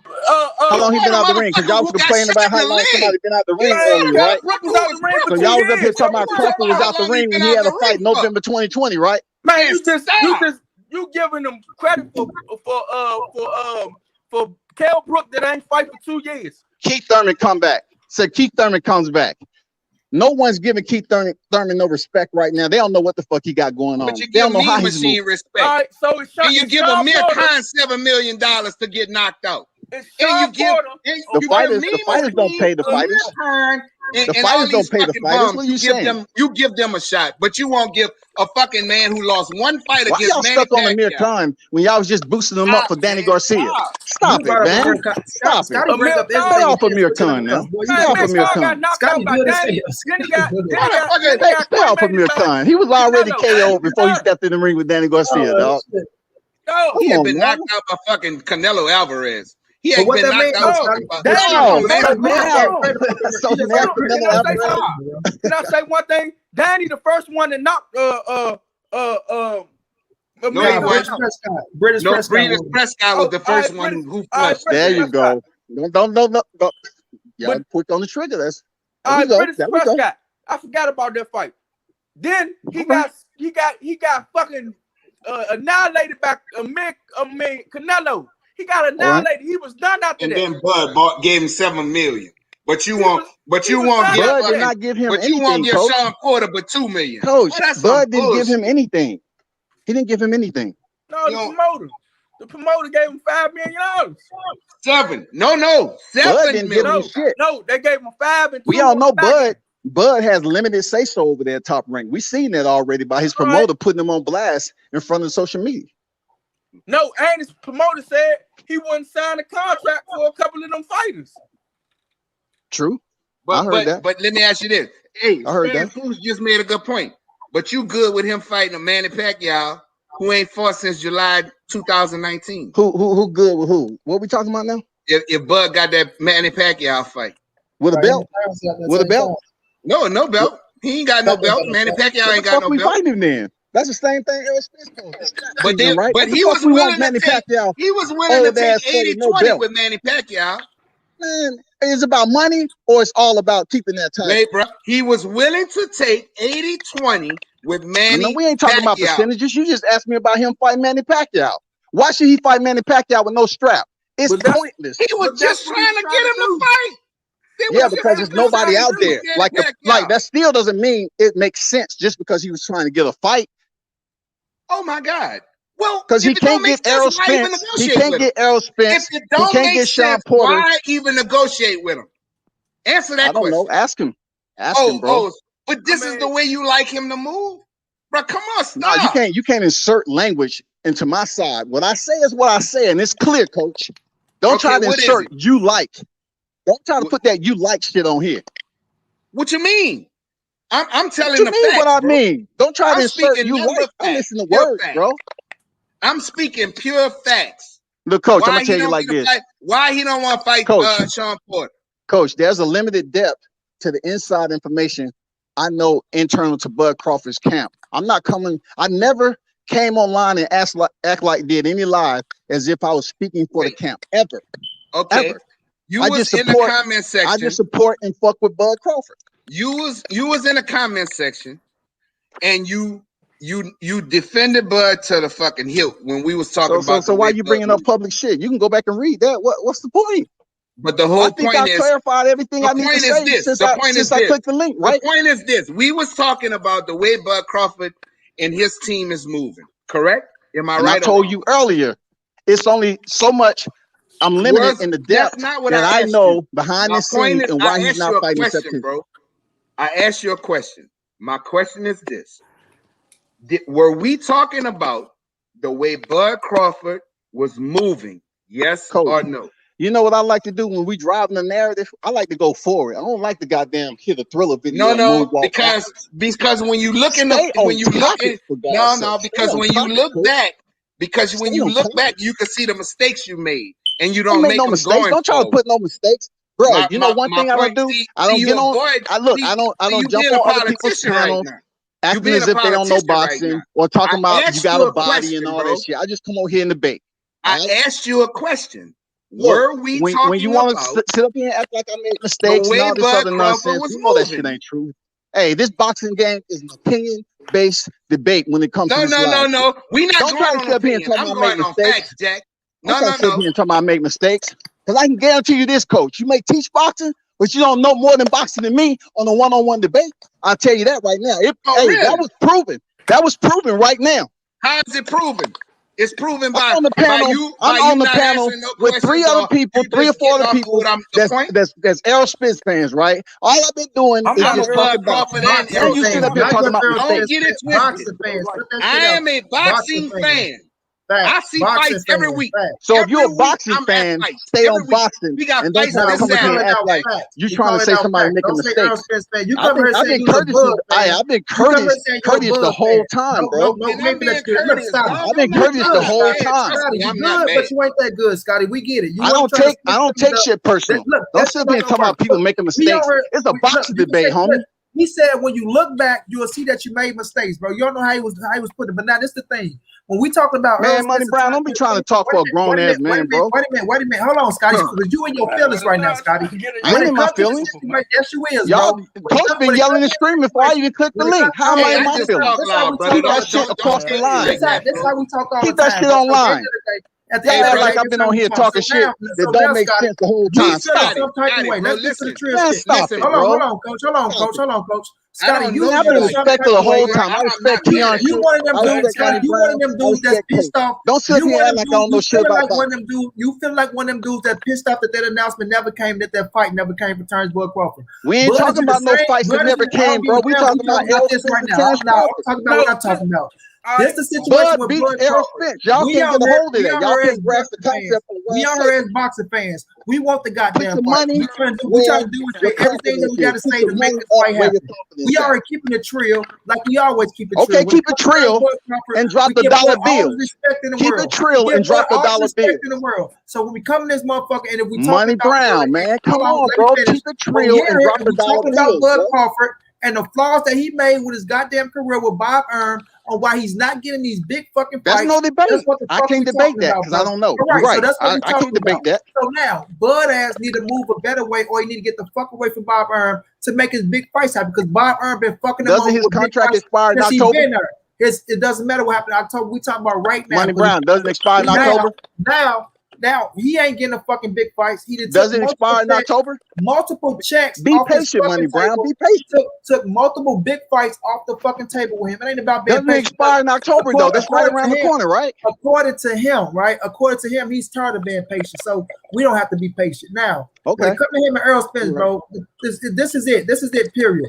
He need to accept the fucking 60-40, right? Errol Spence just told his ass, when I get this third scrap, we're gonna see you holding up the division. So we in it right now. So Errol Spence is gonna put the full court press on his ass. And now that he don't have a fight, right? He don't have a fight coming up. He's gonna fight in September. So Money Brown, when you say full court press, I heard you say that plenty of times. When Errol get this scrap from Ugas, right?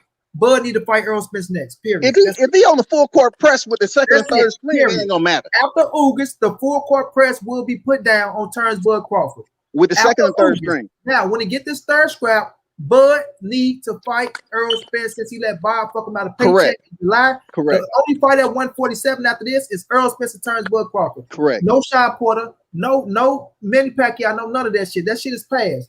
Only you and Errol Spence, undisputed. Let's make that shit happen. Period. I agree. Okay. I hope it's close to Christmas because I'm enjoying going out there and shopping with y'all money. Oh, no worries. I don't. You're not gonna shop with my money because you know why? Because I like both fighters.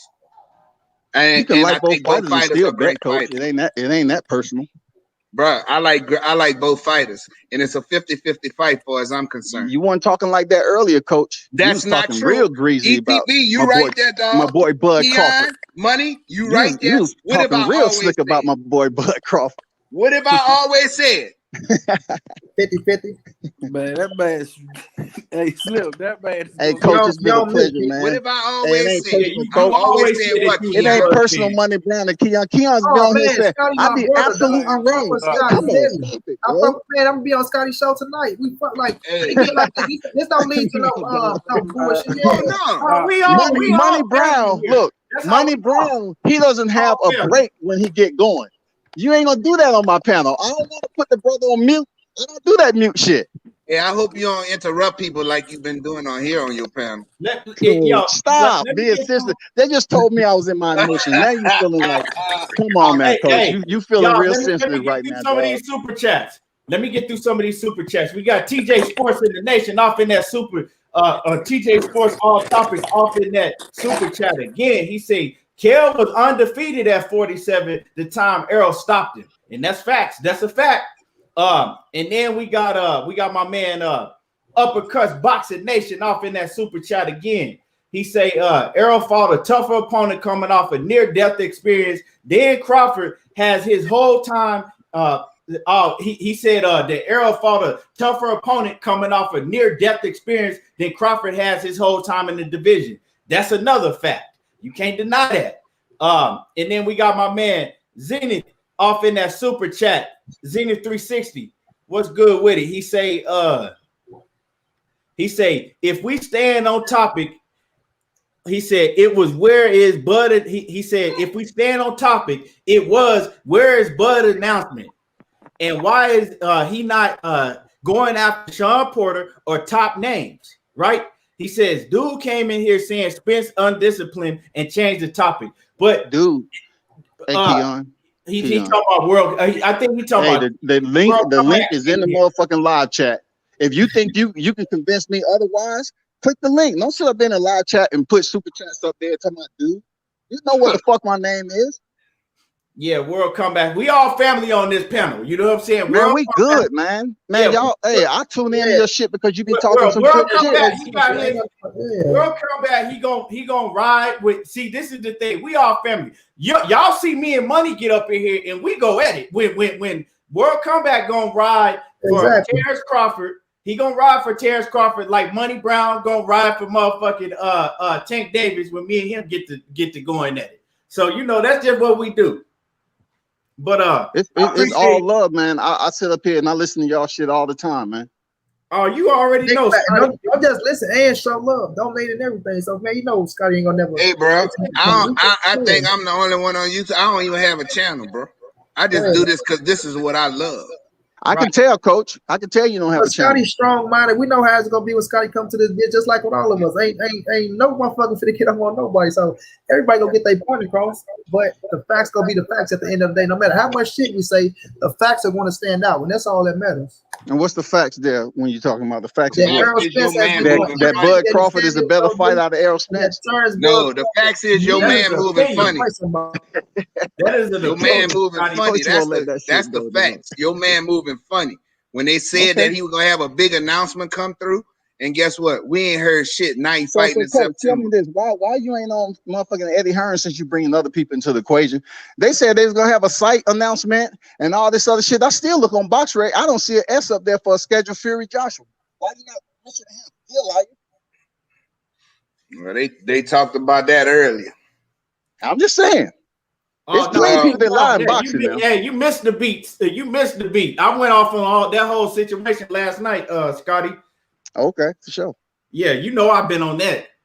Yeah. Eddie Hearn up here lying, man. People just let him get a pass. Some people. Nah, they ain't got no pass over here, Scotty. They ain't got no. I went in on that last night. You was on the show last night, were you, Coach? Yeah. Yeah. Hey, Scotty, if Errol Spence was moving funny, and he said one thing and was going to do another thing, I'd be talking about his ass too. Yeah. Right. I believe you. I believe you, but talking shit about Earl because he's one of my favorite fighters. Bud Crawford, one of my favorite fighters. So it don't matter, bro. I just like to see good fights, and to me, and this is my opinion. Since they got all these 4 different divisions, it causes more problems than it do good. All of these different belts, because back in the day, you had to work yourself through the ladder and get to the top and fight the champ. So now people can avoid this one, avoid that one, and you can take the IBF route, you can take WBA route, you can take WBC route, you can take different routes. You can do all of that shit. And if you look through each one of them rankings, you see motherfuckers I ain't never heard of on their rankings. So that's what's the problem with boxing. That's why we don't get to see the best fight the best, because you got too many organizations and you don't have to work your way through from 10 to 9 to 8. You don't have to do that no more. You can take different routes. So that's why we don't get to see the best fight the best no more. And until somebody come up, I've said this on Money Show, and I said this on ETB Show. I said this on Being Boxing. Until somebody come like a Saudi Arabian sheik or somebody with billions of dollars and start his own organization like that MMA shit, that's the only way we're gonna see the best fight the best. It's the only way. We sit here and debate and talk about shit that ain't gonna happen till 2 years later, bro. You know. So let me ask you this, Coach, right quick. Yes, sir. Let me ask you this: how is that going to ever be possible when the organizations which support the sport of mixed martial arts, they are promotions, and internal to their promotions, they have their belt systems. They are not cross-threading into other promotions and fighting other MMA fighters in Bellator, PFL, IFL, and all that. So, how is boxing ever going to restructure their organization as a sport to tighten up and make it more competitive and organized? It's no way it's going to happen. You need somebody who has billions of dollars. Billions of dollars. You can't buy these guys out because it removes them from making money. Hey, let me tell you something. Money changed minds all day, every day. Money changed minds. So if you got billions of dollars and you know you're gonna get a return on your investment because you know that's what people want to see, the best fight the best. That's why Dana White do so well, but he don't pay his fighters like he should. Now, if you have an organization and you paying fighters well to get them away from the WBC, WBA, and all of this shit, and you paying fighters well, but in their contracts, you're gonna have to fight the best. And that's the way it's gotta be. Then, just like Dana White do, you make the best fight the best. Nobody can say that in MMA that Dana White don't make the best fight the best. That motherfucker. Yeah, but I'm saying that, just say for instance that you said that the WBO belt was top rank belt. And I'm saying it is. Okay. No, I'm gonna give you an example. Let me give you an example, brother. Let's just say if that was the case, it will have to be 3 other top tier promotions that had control of the belts, and that's just not the case. Who's going to have control of the WBC? Nobody. Well, we already know the WBC is full of shit. They've soiled that green belt. That was the original belt before everybody else. Well, Mike Tyson said, who cares about all the belts? It provides the fighters with an opportunity to make money. Who cares about it? Hey, and that's true. And like I said, the belt means that you got to work your way through the ladder and fight. But think about it like this. Okay. They all get sanctioning fees. That's why the WBC just threw David Benavidez belt up in the mix with Canelo Alvarez, which that shit should have never happened. Right? And if you did do that, let the man fight for his belt after Canelo win it. But instead, you put Yildirim. They just do whatever they want to do. They make up their rules as they go instead of do it the way it's supposed to be done. When David Benavidez was the #1 mandatory, but they took Yildirim, who was the #2. So you punish David Benavidez 3 times. So now the belt is soiled. You come up with two only in 2 divisions. There's a franchise belt, right? 2, 3. Canelo and fucking and Vasily Lomachenko. So that they can avoid, avoid fighting the fighter that they're supposed to fight, right? But in MMA, you don't have that shit. You got 1 champion. You work your way up. You get an opportunity to fight the champion for his belt. And it's a that's franchise belt. It's super fly right now, bro. They won Australia this franchise belt. Okay, well they didn't gave another one away. The thing about it is. The thing about it is, it's not. There's no consistency in boxing. There's no consistency.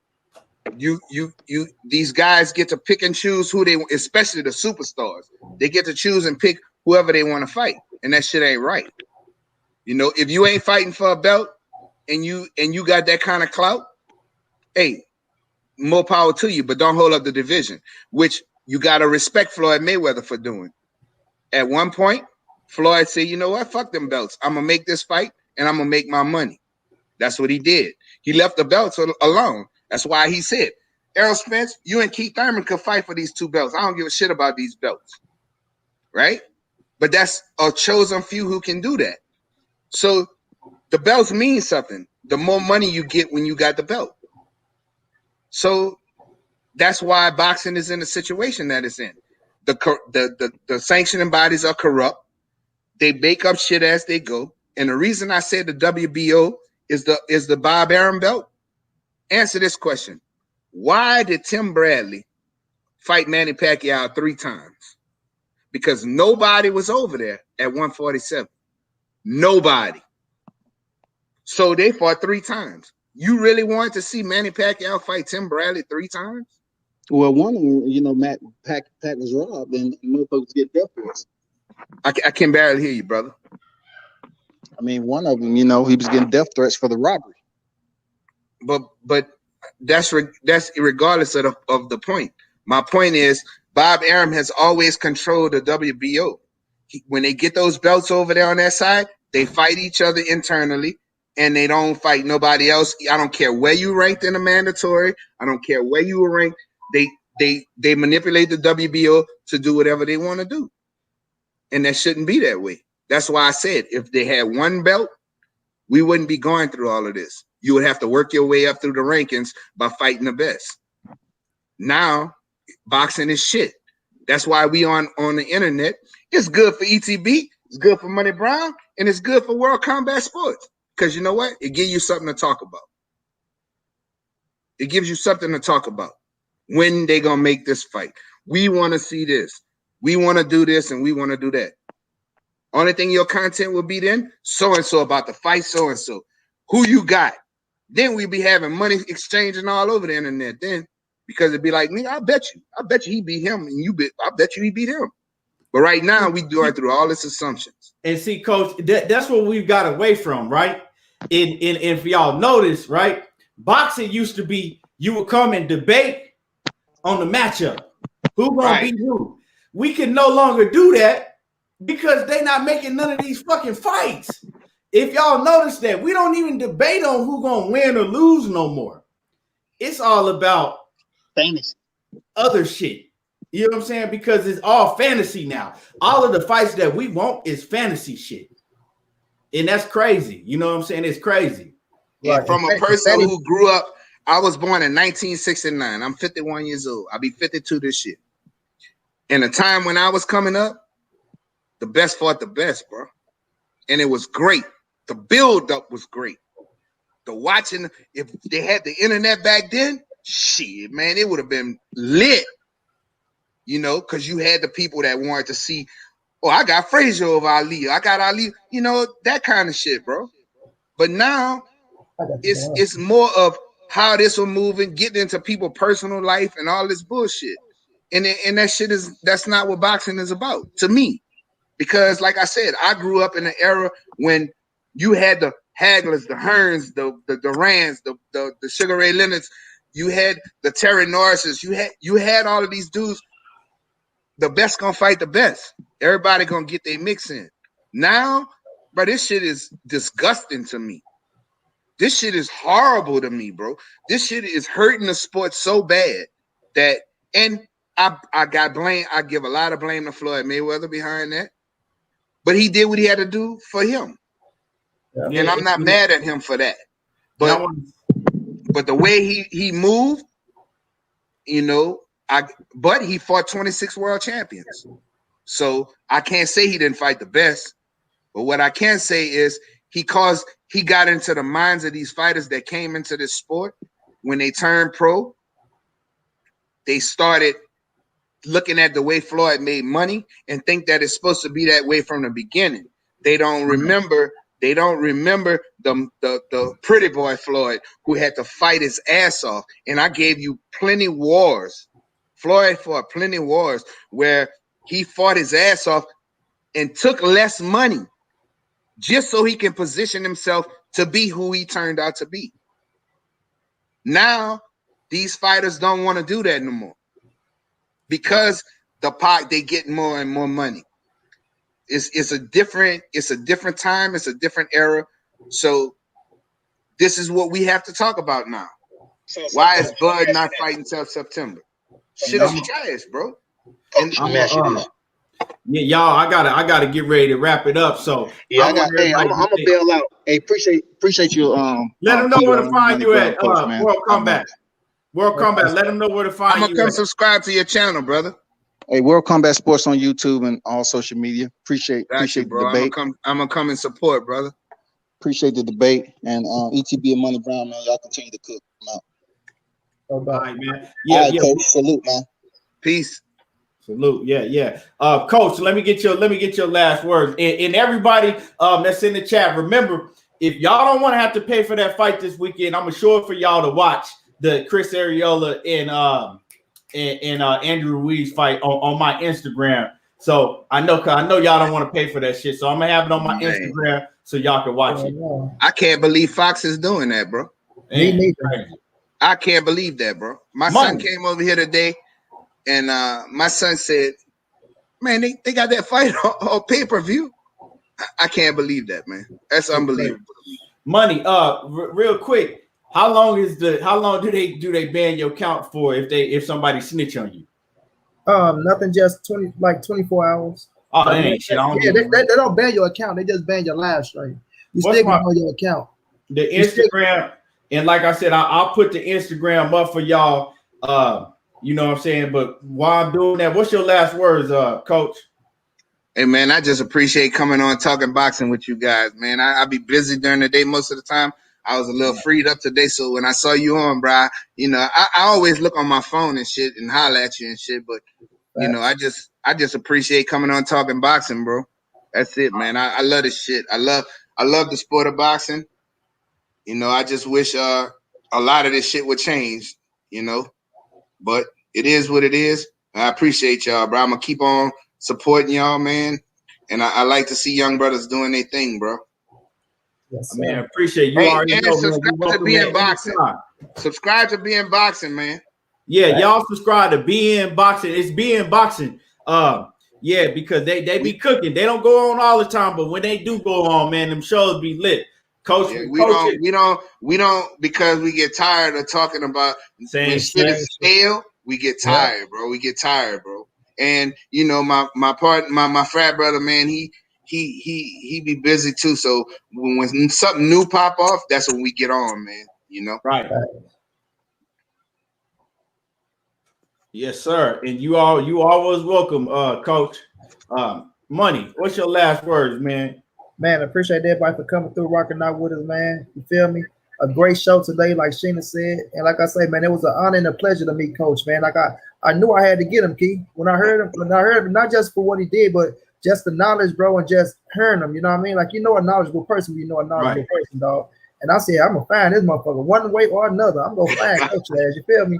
And man, like I say, we found him and he ain't been nothing but an asset and with a great knowledge that you know what I'm saying, that people love. You can see in the chat, motherfucker, man, Coach cooking. So man, it's an honor to have you, Coach, that you coming over rocking with us, bro. Like you say, this shit, it do get stale sometimes, so where you can be doing better shit with your time, but you ready to come out and rock out with us. So we appreciate you, bro. And appreciate y'all, man. I really do, bro. I like I said, man, I love boxing, bro. That's my favorite sport in the world, bro. So, you know, that and baseball. You know, I play college baseball, so yeah, I love baseball as well. But appreciate everybody out there, man. We appreciate y'all. Continue to come back. Like I say, come follow me on Money Brown TV. We will be dropping videos after videos. Follow me on Money_the writer. We stream every fight over there except this one. I will be on Keon. You feel me? Because I'm not paying no goddamn money for this. Like this, I'm like, Coach, it's just unacceptable. Per unacceptable, dog. Like per unacceptable. Like, and then we ain't gotta talk about it. Y'all just come to Keon if y'all want to see the fight. Because I ain't streaming this one. Hey Keon, you saw I friended you. I followed you on Instagram, huh? Yeah. I added you, Coach. I appreciate it, brother. Yep. So like I said, that's my Instagram. That's on the screen. So you can just add me to Instagram and y'all can watch the fight. Yes, sir. But it's all love, fam. Appreciate all y'all, all the queens, Lori, Shayna. I ain't see Cassandra today, but y'all know y'all always come and showing love to the fellas that always jump through. Thanks to everybody for the super chat to support the channel, man. Let's keep working his ass off as well. Y'all make sure y'all hit the like button on the way out. If you ain't hit it on the way in, y'all know your boy Money get down, man. Big dog status, family. Yes, sir. And make sure that y'all go support the Queen Lori Reed and Loyalty Boxing Promotions on Facebook. Loyalty Boxing and Promotions on Facebook. Shouts out to my brother Uppercut Boxing Nation too. Y'all go show him some love over there on Facebook, man. Y'all go Follow him on this boxing page as well. Uppercut Boxing I'm already Nation. subscribed to him. Yeah, Yes, y'all sir. going to show some love. Boxing Nation. Yeah, doing his thing. Y'all make sure that y'all go subscribe to Uppercut Boxing Nation as well. We all got to support each other. But y'all already know how I do. I appreciate everybody that tuned in. Great show today, man. They was cooking. Hey, y'all put on the performance for me. Shit, I was enjoying it. Just listening to y'all cook, man. But great show. We will be back. And shit, I'm gonna watch that NFL draft tonight. Looking forward to that NFL draft. I gotta see who my Saints getting, baby. Yeah. Shit, I don't even know who I'm rooting for because I'm a lifelong Cowboys fan, but I'm about damn near sick of them. My goddamn Rams gave away our first round draft pick for the next 1,700 years. Shit. What you say? I say the Rams gave away our first draft pick for the next 1,700 years. I don't know when the last time we had a first round pick. Oh, y'all sitting on the sideline watching. Hell Y'all yeah. sitting on the sideline watching. Yeah, but salute to everybody in the chat that came through and showed love. I appreciate everybody. And y'all already know how I do. There you go, talking that boxing again. And I'm out. Holla. Can't see me in no department. Speed, power, chance, heart, none. Alright.